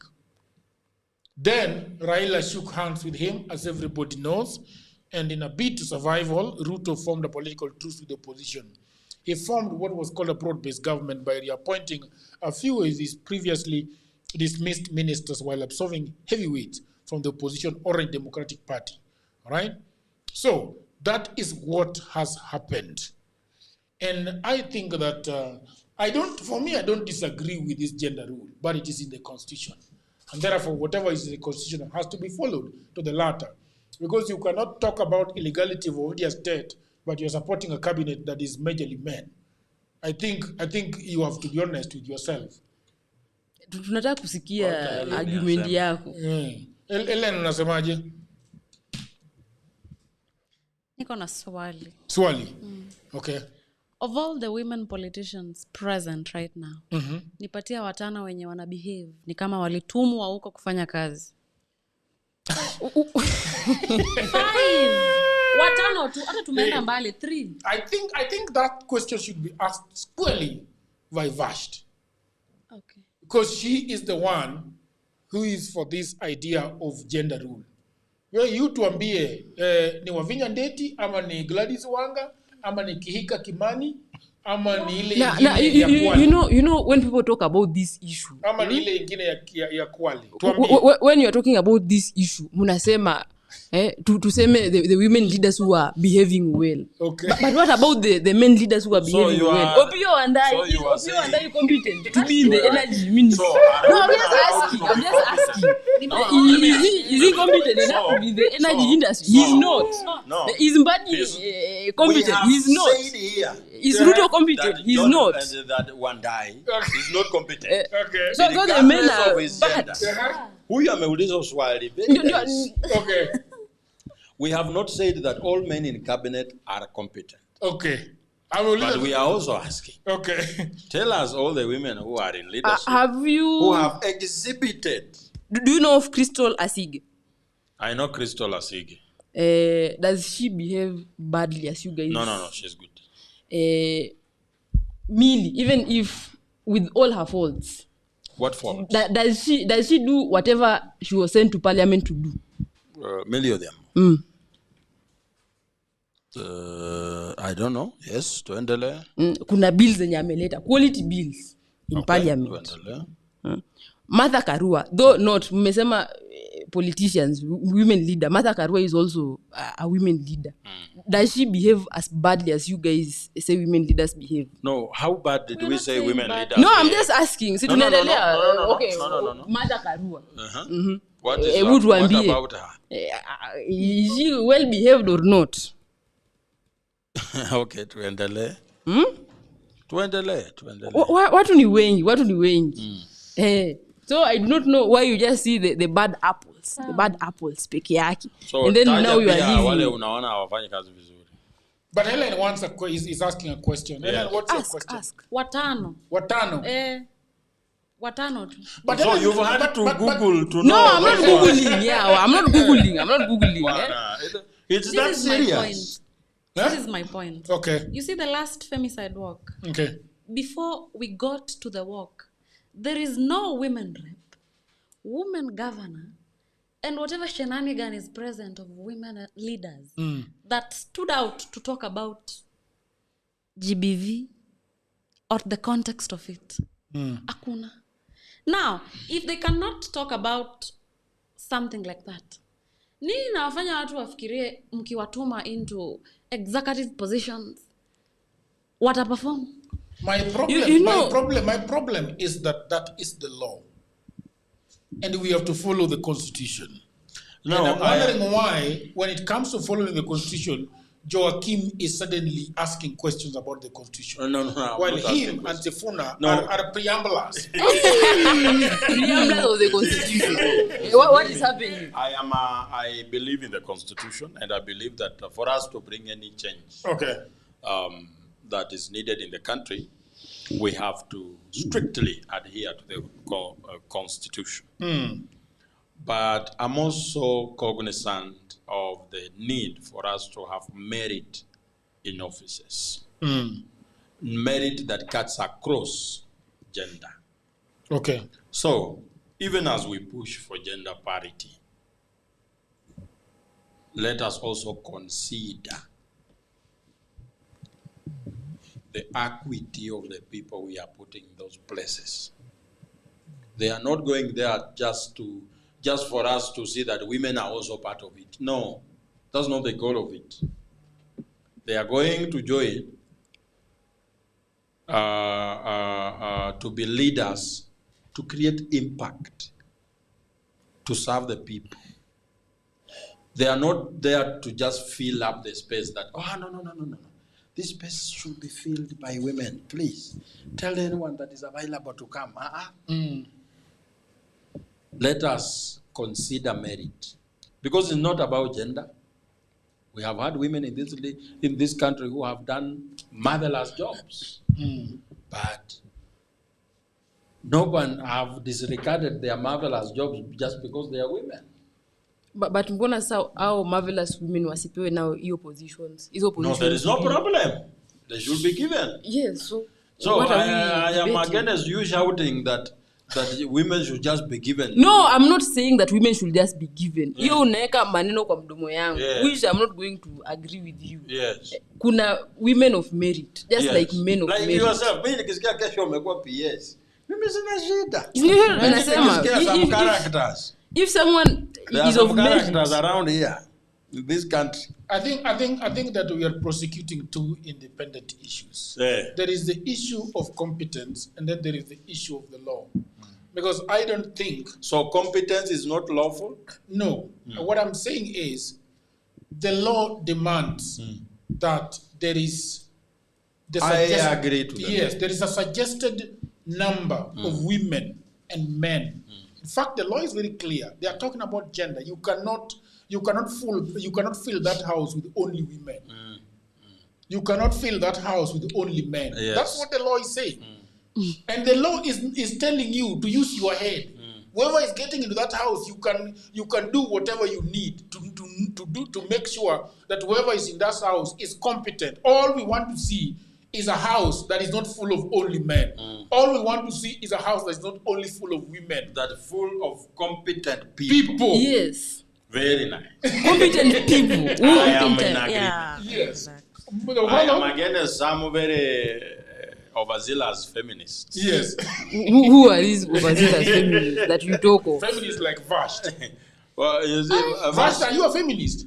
Why would I not be a feminist? No, yes, I am. She's an affirmative crusader, affirmative action crusader. No. For us, I am me, not. Personally. Okay. And this could be a politically incorrect statement. Okay. I think we are trying... Be careful. Tread lightly. No, just say whatever you want to Be say. very careful, Joachim. I'm your big brother. Be very careful. Say whatever you want to say. Hakuna mtu atakupeleka mahali. If you must not say it today, don't say it. No. I have to say it because we are cultivating a country where you are not held victim for being honest. Okay. I think we are engaging in essential things that do not add anything to the society. Getting into arguments, sometimes I get very angry. We are going through a very important phase, like we are talking about budget. So I expect a well-meaning Kenyan to sit down and tell us the pros or cons of what we are discussing. Then you meet someone saying, you see, this guy, the world, misogyny, men, or women have that.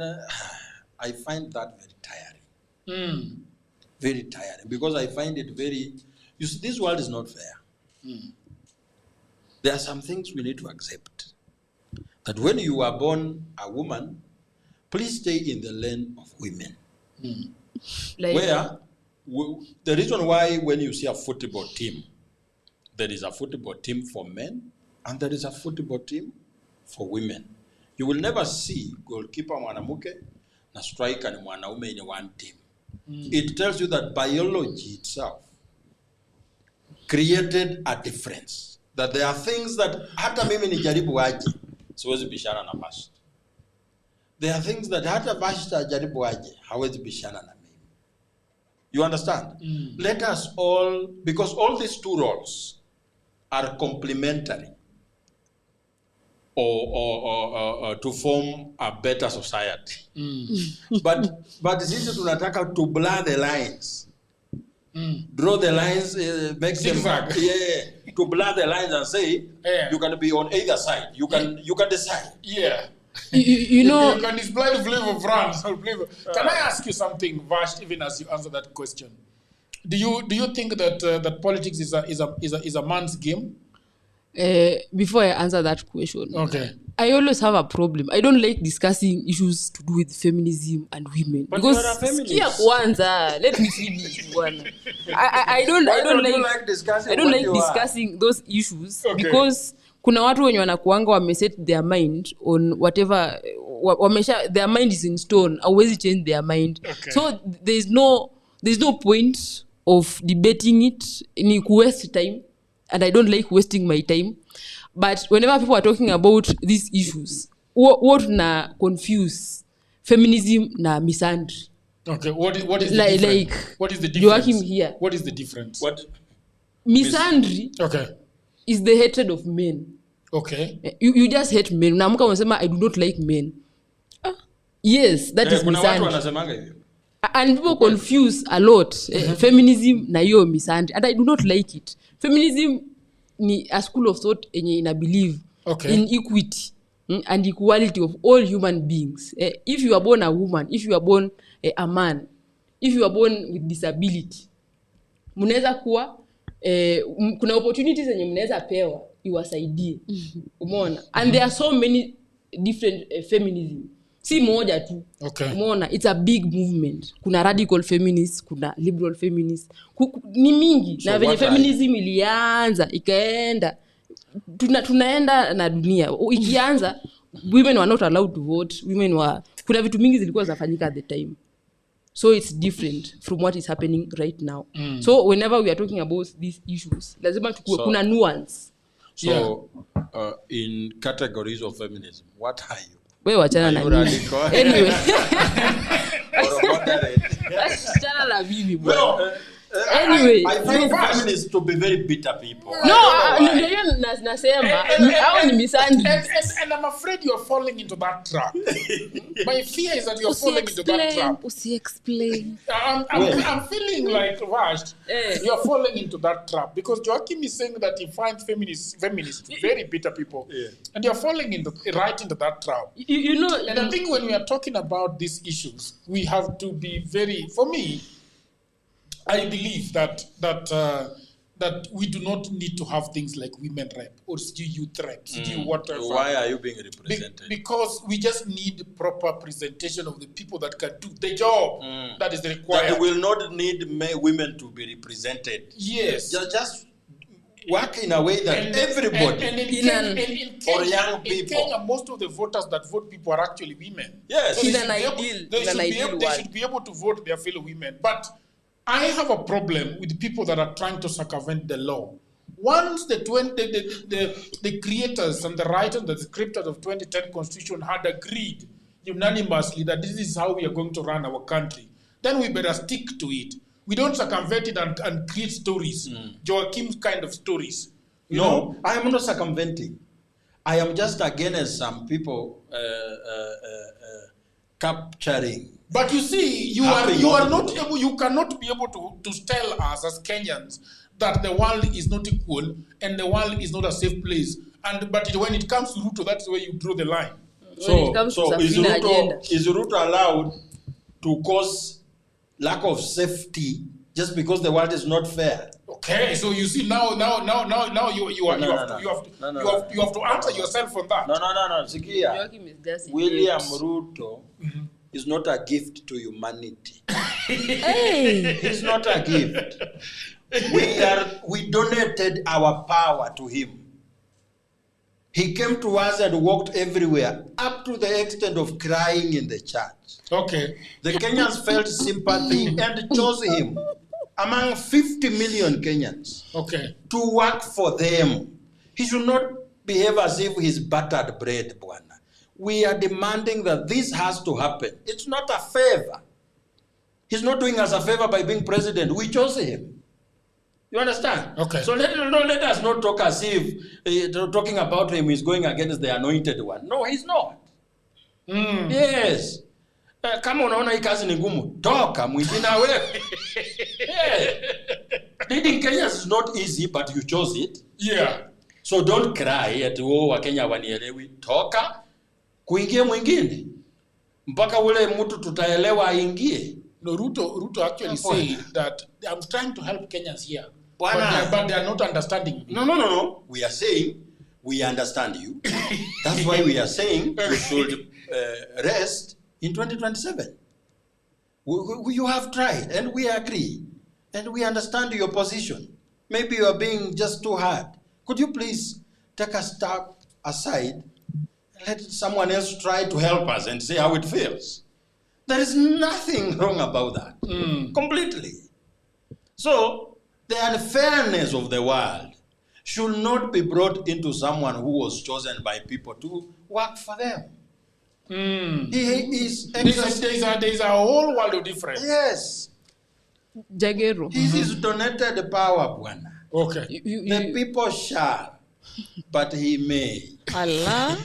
You asked me before to end down the rabbit hole. I knew that Joachim was rage baiting me. And I do not care anyway. Because you guys expected me to smile. Be careful walking into men's clubs. And I know. Mulikuwa mnataka smile. Okay. Composure. All right. I can be composed. Okay, very anyway, good. You ask if politics is not for women. And I think politics is a very hard game. Okay. It's very hard. And considering the cultural values that we have, saizi there's no structural barriers or legal barriers that bar women from participating in political processes. But if you come as a woman, unajua kuna ile mambo ya goonism. Joachim amesema biologically we are different, and it's true.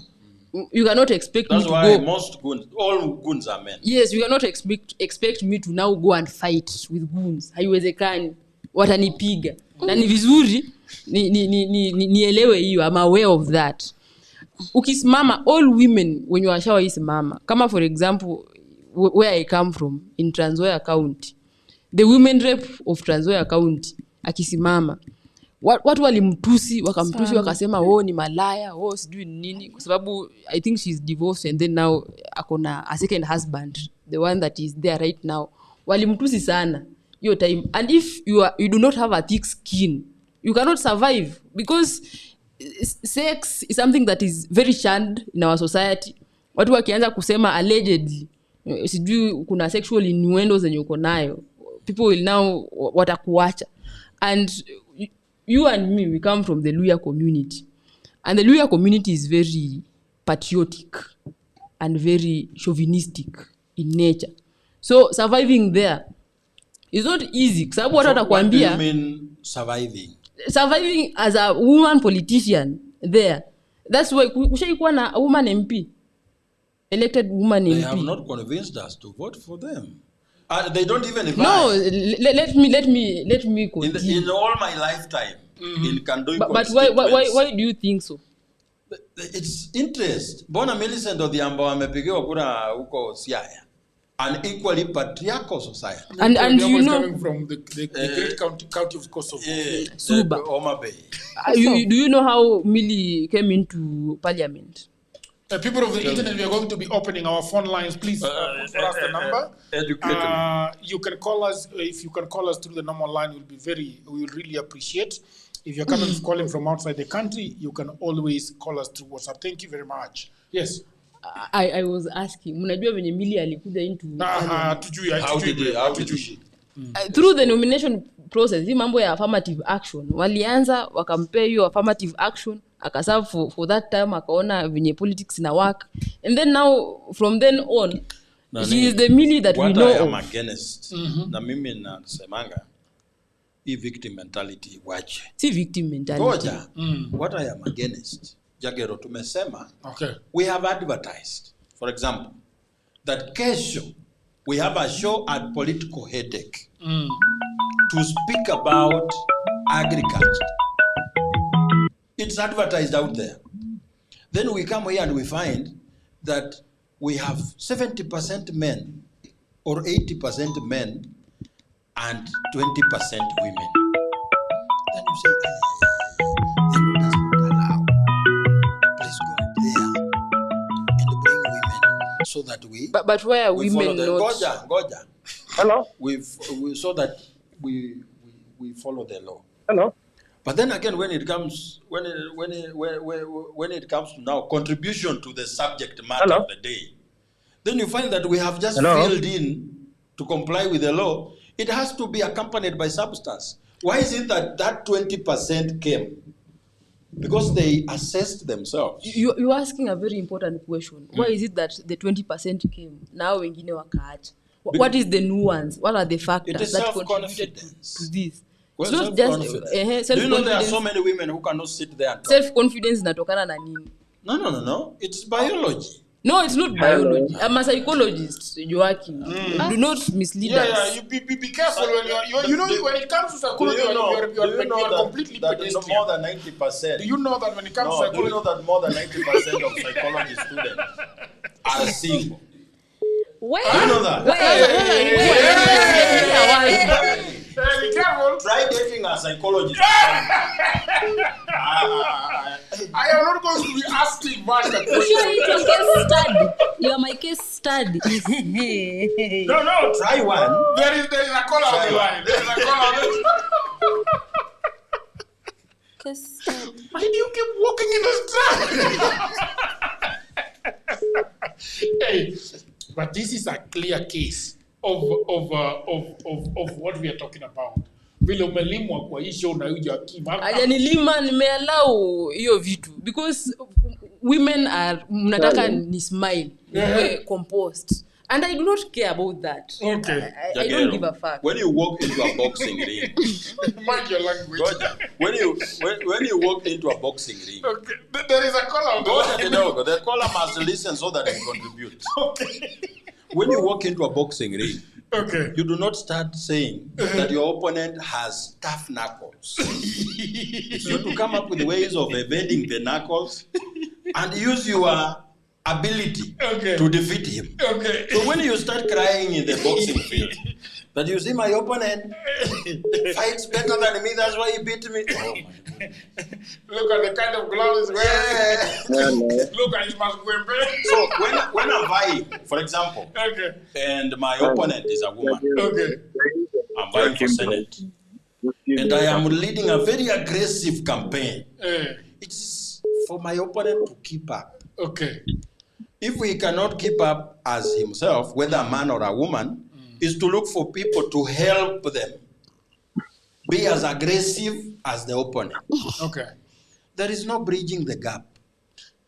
Buana, you are telling women to go out there and start shouting at the top of their voices and come with goons. Hello? How are you doing? Hi, Jagero, how are you? It is very heated in here, my brother. Yeah, I think it's good. Second time calling, good show as usual. Yes. Mine is just to try and bring some context, at least whatever Joaquin is trying to back up, and I say back in deliberately. Yeah, the role of the women's rep, especially the conflict we are in Kenya right now, has not been the best example. Okay. I said this as a man, you understand? And someone who's very heavy on having a very inclusive and progressive governance structure. This is away from the ones I'm very institutional in the 1950s. But I'm just trying to focus on this women rep comments made by Joaquin. That is something that's very consistent everywhere. So people feel it like a favor if you're doing to the ladies and whatnot. But I'd like to focus on something that she keeps the lady who works with that in the top. She's trying to bring it up by saying how maybe group went through the whole process, being nominated and getting an opportunity. I think I'd like to also add, it is important to become conversant with how different cultures in Kenya operate. A patriarchal society doesn't necessarily mean we get advantages, but it allows us to understand that whatever used to happen before still has a certain way in our consistence. Like, why is it very easy for a man to be called like a mama as an insult? Because also the basic. But I won't get into it. Let's go back to the affirmative action point. There are women who are very repressed. That's why you find when they become very loud, that's when they are sort of noticed. But some of them, that's not it. We have women who do very good governance stuff. We equally have women who are a bad representation. Women representative is like an accelerator. From my understanding, and I can't be corrected because I also do a bit of research and understand, it is supposed to be an accelerator where it allows women to understand how the national government works, especially from a member of parliament representation. And then from there, the next phase is, they're not supposed to stay there for like 3 terms. That's why you're seeing someone like a Chapasari realizing she's linked to the party. She can't go for a 3rd term. It beats the logic. you are able to understand the structures, you are able to do committees, but it also tries and only focuses on the women. Not because, and also one thing that usually goes unnoticed is that the women represented also represent the youth. And that is why in most cases, people like Nyafuna Wanga, who I actually don't like, tend to use that role very well and just keep it whether a senatorial point or a gubernatorial. Something like MP becomes easy for them because you are able to understand your constituencies, your constituents, and you are able to use the existing structures. Again, you have very interesting cultures. People like the Somalis have a very interesting way of dealing with their issues beyond even the legal systems. And I have nothing against them. Go and see how women in that culture operate. Without women, you hardly ever see anyone existing. Now, let's go back home. I'm a lawyer. Anja home. Anyway, besides the point. We go back home, we have the people like Millie and whatnot. Let's go to the real and where you come. Anyway, but power. Can I add on what he has said? Yes. I think I also do not like affirmative action because I don't believe that I have to be given some push for me to go anywhere. I believe I'm a capable person. I can do it. I want to use the example of Gloria Oruoba. Gloria Oruoba, when she was kicked out of Senate, alikuwa anasema she wants to be the MP of I don't know which constituency yuko kwao. I'm a campaign. She was also not a very firm believer wa hiyo mambo ya affirmative action. Alikuwa anaona ako very capable. But now amezunguka akakuja akaona because Kisii is a very patriarchal too. Kupata hiyo MP position ni ngumu sana. Sasa hizi settled to be a women rep. So you see, women rep is very important. Hata kama tunasema how important is it? What does it? Ndio nasema it actually inakusaidia so that you can go into governance spaces more. Unaanzia hapo hivyo kuanza. And then now ukishaanzia hapo hivyo unapata experience. Now you can go. But what does it mean to be a women rep? What are you representing exactly? What do you mean simply a women rep? What are you representing? You are representing women. How? There are things. For example, a woman in parliament. Do we have any of the bills that have been sponsored in parliament that are catering to women by the women reps? Because my idea is that you figured out Helen's problem, and you are going to parliament to figure out how to help to come up with policies and bills that are women leaning. That is the idea, right? Yes. Let me use the example of Millie. There's a bill that was passed just recently. Yeah, and Millie was the one who was sponsoring that bill. Millie is not a women rep, by the way. Yes, I'm just saying. I'm using the example of Millie because she's a MP that I follow closely. Na hiyo bill ilikuwa inaongelea mambo ya IVF. We all know that Millie has been struggling with a lot of fertility issues in her life. Yeye kupass hiyo bill na introduce that bill in parliament was very important because now she can understand the problems that women like her. What is the bill about? What is it? Was it trying to do? Inasaidia mambo na IVF. What is IVF? IVF is where artificial. Yes. Artificial. For lack of a better word, is it artificial insemination? No. I don't know, but I'm just along those lines. Along those lines. But you see, from now her experience, because she now understands the problem that women like her have faced, imemsaidia sana rather than kama angekuja aanze kuambia kama wewe jadi. So it becomes a problem. So it's kama tuseme people of disability. Crystal Asige na the rest. So wamepass a bill in parliament ya Kenyan Sign Language inafaa ikuwe mandatory to be learned in school. Crystal is someone who is blind. She understands the problem that people with disability go through.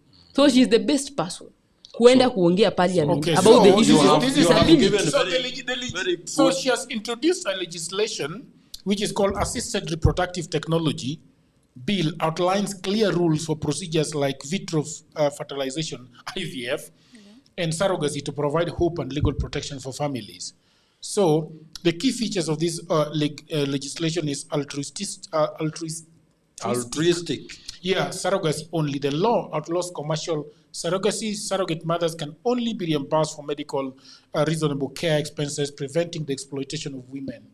So I imagine that if you're carrying for me a child, if you're carrying Helen's child, because she can't carry a child, then you cannot suddenly tell her that you are going to pay me 10 million. I believe that is the idea, right? Yeah. But I saw a lady in Mombasa advertising her surrogacy services. Sasa ndio hiyo bili nakataa. But so how is that exploitation and she wants to do it? No. What's the meaning of exploitation? But anataka kufanya hivyo kwa nini? She's chosen it as a source of income. No, because she's poor. It's because of poverty. You know tumekuwa tukiongea mambo ya poverty. She's poor now, she's looking for a way. You know you guys are talking about completely two different issues. I don't know why you disagree with each other actually. Because what Vast is telling you that even if you are saying that you are offering services of surrogacy, it should be lawful in the sense that you cannot just come to Helen and quote your figure. No. Right? That's not what I'm right. saying. Hey. That's not what I'm saying. What because are you... the law that you have just read, it's saying it shouldn't be commercial. Yes. That you only, she can approach you and say, I cannot have a child, but I think you can carry the pregnancy for me. So for medical expenses over the period, and maybe yeye mwenyewe afeel kusema asante. Anaweza kupatia 1 million lakini usiitishe. Lakini usiitishe. But what is the essence of that? To prevent exploitation by women. But I imagine that with this law, no woman is going to do surrogacy. There is who is going to agree to kupewa pesa ya peremende? Kuna inaweza kuwa sister yako anaona huruma akusaidie. Then that can happen without the law. Okay, you see there are women wenye hawataki kuzaa, and I do not want to use this example, but I have to use it kwa sababu hiyo law imekuwa in place so that it prevents such things. Wanaenda wanachukua tuseme huyu wanasema now because me I do not want to give birth, I will pay you to give birth for me. Umeona? Na ina go back to the issue of poverty. Because you are poor, huyu Ellen ako poor, she cannot now say no kwa sababu anahitaji hiyo pesa. Really? And yes. So all the poor people accept not all the poor people. Unakataa kusikia tu reason for You've given a reason. But this law is very problematic on so many levels because it is saying that it is outlawing commercial surrogacy. So that means you cannot put a price. The lady that is in Mombasa that I'm talking about, she's a criminal. Yes. I can offer. Yes. The essence of criminalizing commercial surrogacy is to stop exploitation of women. But what is exploitation? And I'm going back to Millie Mabona. Yes. Because she has got an issue apparently. And that is why she's trying very hard that this happens.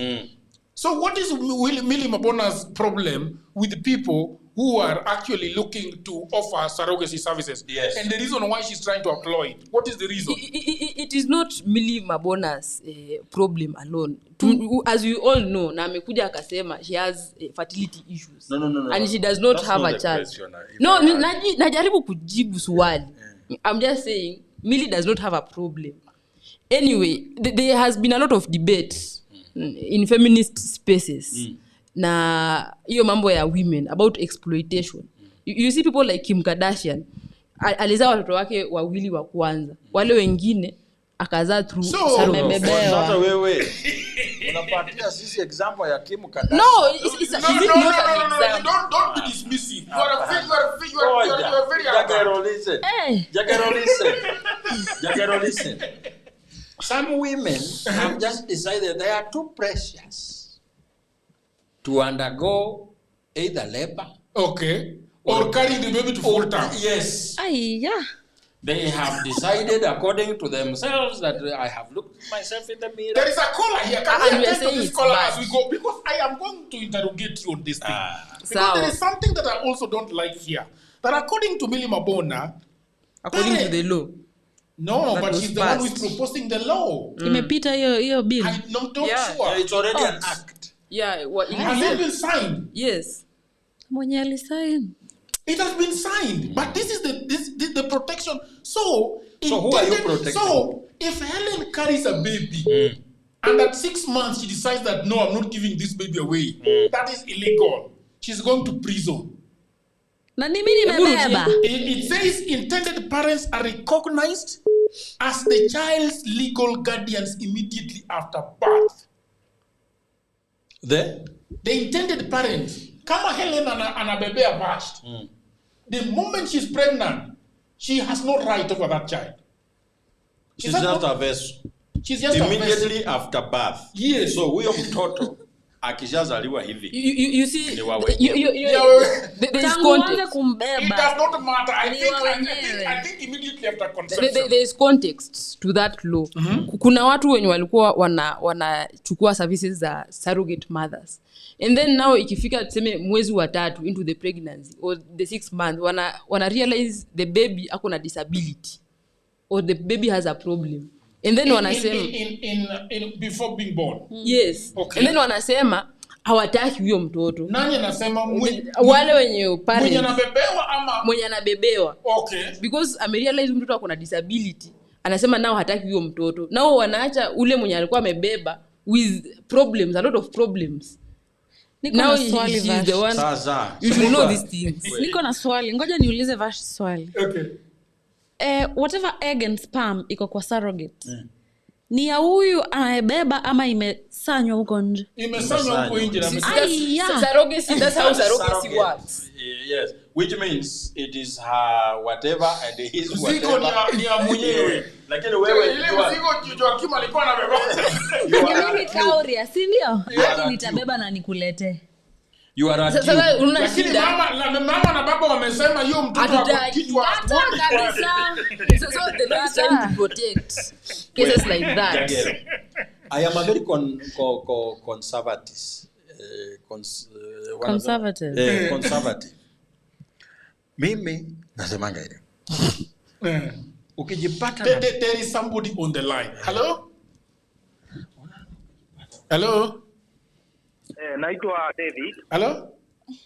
Hello? Yes, how are you, sir? Naitwa David. Yes, David. Small sana kwa kuweka on standby. Haina no problem. So, napiga kutoka Nakuru, naitwa David. Okay, David. Unajua hii Kenya lazima tuambiane ukweli na napenda mjadala yenu venye mnafanya. Okay. Leo niko na maswali kwa Joakim. Okay. Joakim mtosi wake ambaye ndio party leader wa Savina, yeye ndiye alileta Uhuru na Ruto kwa uongozi 2013. In mind akitarajia kwamba atapata contract, lakini wakati contract ilienda standard gauge railway ambao projection ya Raila na Kibaki ilikuwa more less than yenye walikuwa wameproject. Wakadapo ndio watu kama Wanjigi wapate business wafanye. Alright. Wakati deal haikuenda mzuri, Wanjigi akatoroka kutoka kwa kina Uhuru akaenda kwa Raila. Okay. 2013 Raila alisimama, mbona hakusupport Raila, akasupport Ruto na Uhuru. Sasa 2017 akakuja kwa Raila ndiye awatoe sababu wamemnyima contract. So wanasiasa si benefits zetu. Joakim wanasema sababu yeye ametolewa mahali alikuwa akapewa kazi, sasa hawezi sema, anasema wao ndio wazuri. So nataka swali lingine haraka ndio wengine wachangie. Savina party haina MCA, haina MP, haina governor. Itakuaje ichukue uongozi wa nchi na party? Unaona kama ODM is the strongest party. Yes. Ukienda hata Turkana utaona ODM. So Joakim awache kutuambia Savina, kwanza atuambie party yake iko na candidate hapa, sababu hao ndio wataenda kuwasaidia kuleta bili ya kwamba tulipi. Unajua parliament ndio italeta iseme hii hatuwezi lipa, si rais mwenye ataenda aseme silipi, lazima apitie parliament. Aweke sheria aseme kwamba hii madeni ilichukuliwa, sisi hatuwezi lipa. So kama hata kwa wabunge si akina Gachagua si watamwambia hiyo lazima ulipe. So unaona, alafu hiyo kuna story mentage hiyo ya Gunis. I want to confess. Mimi in 2017 unajua shida au watu wote si maguni. Shida unaenda ulipo. Mimi nilikuwa tunatolewa mahali tulikuwa. Tunapewa one time. So unaona mimi sina kazi, acha niende nipate ya kukula. Uli play role ya gun. Si kuplay, mimi si kuwa gun sababu nilifika nikabadilika sababu kwa damu yangu si kuwa pesa ilifaa kupewa maguns. Okay, mimi nilipewa pesa ya nikienda nitapikie, tulikuwa tunaenda airport by 10 kuchukua Raila, unaona? So walitupa sisi mawe. Sawa, sawa hata kama ni mawe, mimi sikutupa lakini nilikuwa hapo. Unaona? Kusema wenye walitupa. Ni sawa, unajua kila mtu kuna mwenye anatupa, kuna mwenye anaenda ndio crowd sababu kuna wenye wanatupa na kuna watupi kwa crime, kuna commission committing the crime and omitting the crime. But what is the gentleman really telling us about what usually happens? What are you saying that if you do not have money and somebody is collecting you to go and show up, because sometimes they just want the politician just want the body count and the optics and the cameras. Ni watu walikuja hapa na inaonekanaje? So you are saying that some of the young men like you are taken out there to go and wajaze kiwanja, sio ati wavuruge amani. Ni so frustration. Kuna grupu mbili, kuna ile inapelekwa ipate kiwanja na kuna wale wanapelekwa wapige Joakim. Nataka uulize Joakim. Hello? Yes. Nataka uulize Joakim, wakati alikuwa anatafuta kiti hapo Kivanji. Kuna watu walikuwa wanaenda wamuone venye anaongea. Yes, si ndio? Na kuna wenye walikuwa wametumwa wampige. Si ndio? Sasa hao wote ni guni. No, asante sana brother. So Jama is asking you you see, the other thing that is coming out very clearly, Joakim, and I don't know what you think about this issue, even as we come to a close of this conversation, is that there is this thing that you cannot be a president without, because I'm thinking that as a country, you can actually be a president and there are other MPs that are elected on other parties. And when we finally congregate in parliament, we are congregating in parliament and saying that, look, this is what the country needs. And this is the proposition that the president is having, that we go this direction. But according to many people, they are saying that if there are no Safina MPs, then nothing can move in parliament. What do you think about that? There is some truth in it. And Safina has existed for a very long time without me. I was not SG of Safina in 2024 actually, and a good part of 2025 up to September, around there.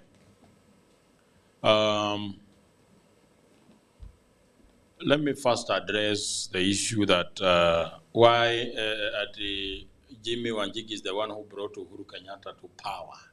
And I wanted to ask him a question. How many votes did Uhuru get in 2013? Can someone tell me? I'm not sure. It was not a lot. He stole most of it. No, just say what was. Just say what was announced. How many votes were they? 6 million. 6 million? Yeah. Okay. So I am imagining that Jimmy Wanjigi sat somewhere and concocted 6 million and gave Kenyans. And gave Uhuru Kenyatta and William Ruto in 2013. Then without Jimmy Wanjigi in 2017, still Kenyans in their own thoughts so that it is good for Uhuru Kenyatta to continue and finish his second term. Without Jimmy, in 2022, long after Jimmy is out of the picture, Kenyans again decided that this issue, let us give William Ruto 7.1 million. So, where is Jimmy among these 7.1 million? 7.1 million Kenyans sat down and decided William Ruto is fit to be president. So how do you blame Jimmy for it? Today, when he says that these people have mismanaged the country and I want to be president, let me liken it to this. You have a ticking time bomb that you are struggling with. It can go off anytime. And somebody comes and says, you see that bomb that you have, it's me who assembled it. I know the power source. I know which wire to cut to diffuse it. And I'm saying, allow me to go where it is and help diffuse the explosive device. Then you stand and say, hey, we can't allow you to go there because you are the one who made it. Does it mean then you are determined to be blown off by the explosive device? Goes. He assembled the weapon, but he didn't launch it. Somebody else pressed the key and launched the weapon. So what do we do in this case? Is to diffuse the explosive device. Alafu maneno ya tenda. Oh, hakupewa tenda. Uhuru Kenyatta became president in 2013. Less than 1 year, they had broken up, fallen off with my party leader. How many years are those? 13 years.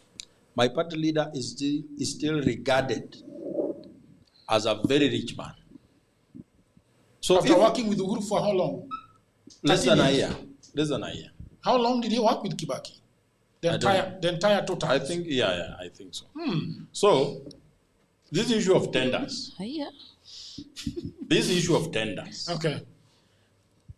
Let me first ask, is it wrong to do tenders? No, it's not. So when you are told to build this building, and you build it, and you get paid for it, what's wrong with it? That's not wrong. The only thing is that could there have been somebody who was more qualified? So more qualified. When it is more competitive bidding, cheaper.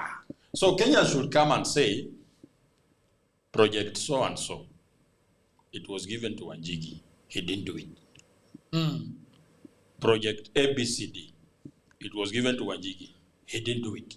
He was paid this amount of money from this one, but he didn't do the project. That I will listen. Somebody is accusing you of this evening. I didn't hear. Who was gay? Has he been accused?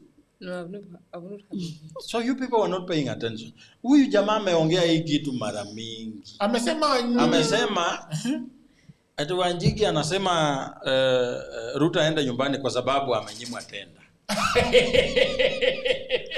Sijui SGR. Ame-mention hiyo. Oh, okay. My party leader has talked about SGR 100 times. What happened? Even today in the morning, he talked about it. But my brother there is adamant to say his own things. You see, I have told them.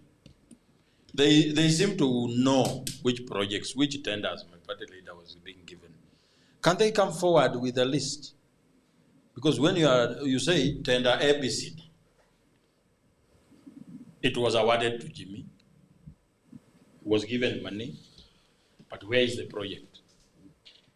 But the problem, we don't even know those tenders. So I think So which means they don't exist. Let's not talk about things that don't exist.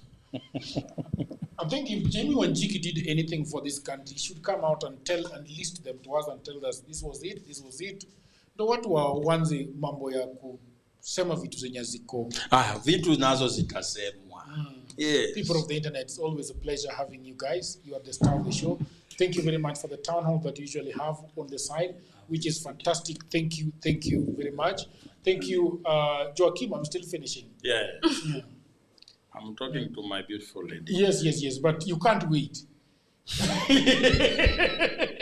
Please be patient. I want to thank you, Mr. Joachim Simi, for always being here, for clarifying what happened in Wamunyoro the day yesterday. I want to thank Helen for coming here. You are doing a fantastic job. God bless your heart.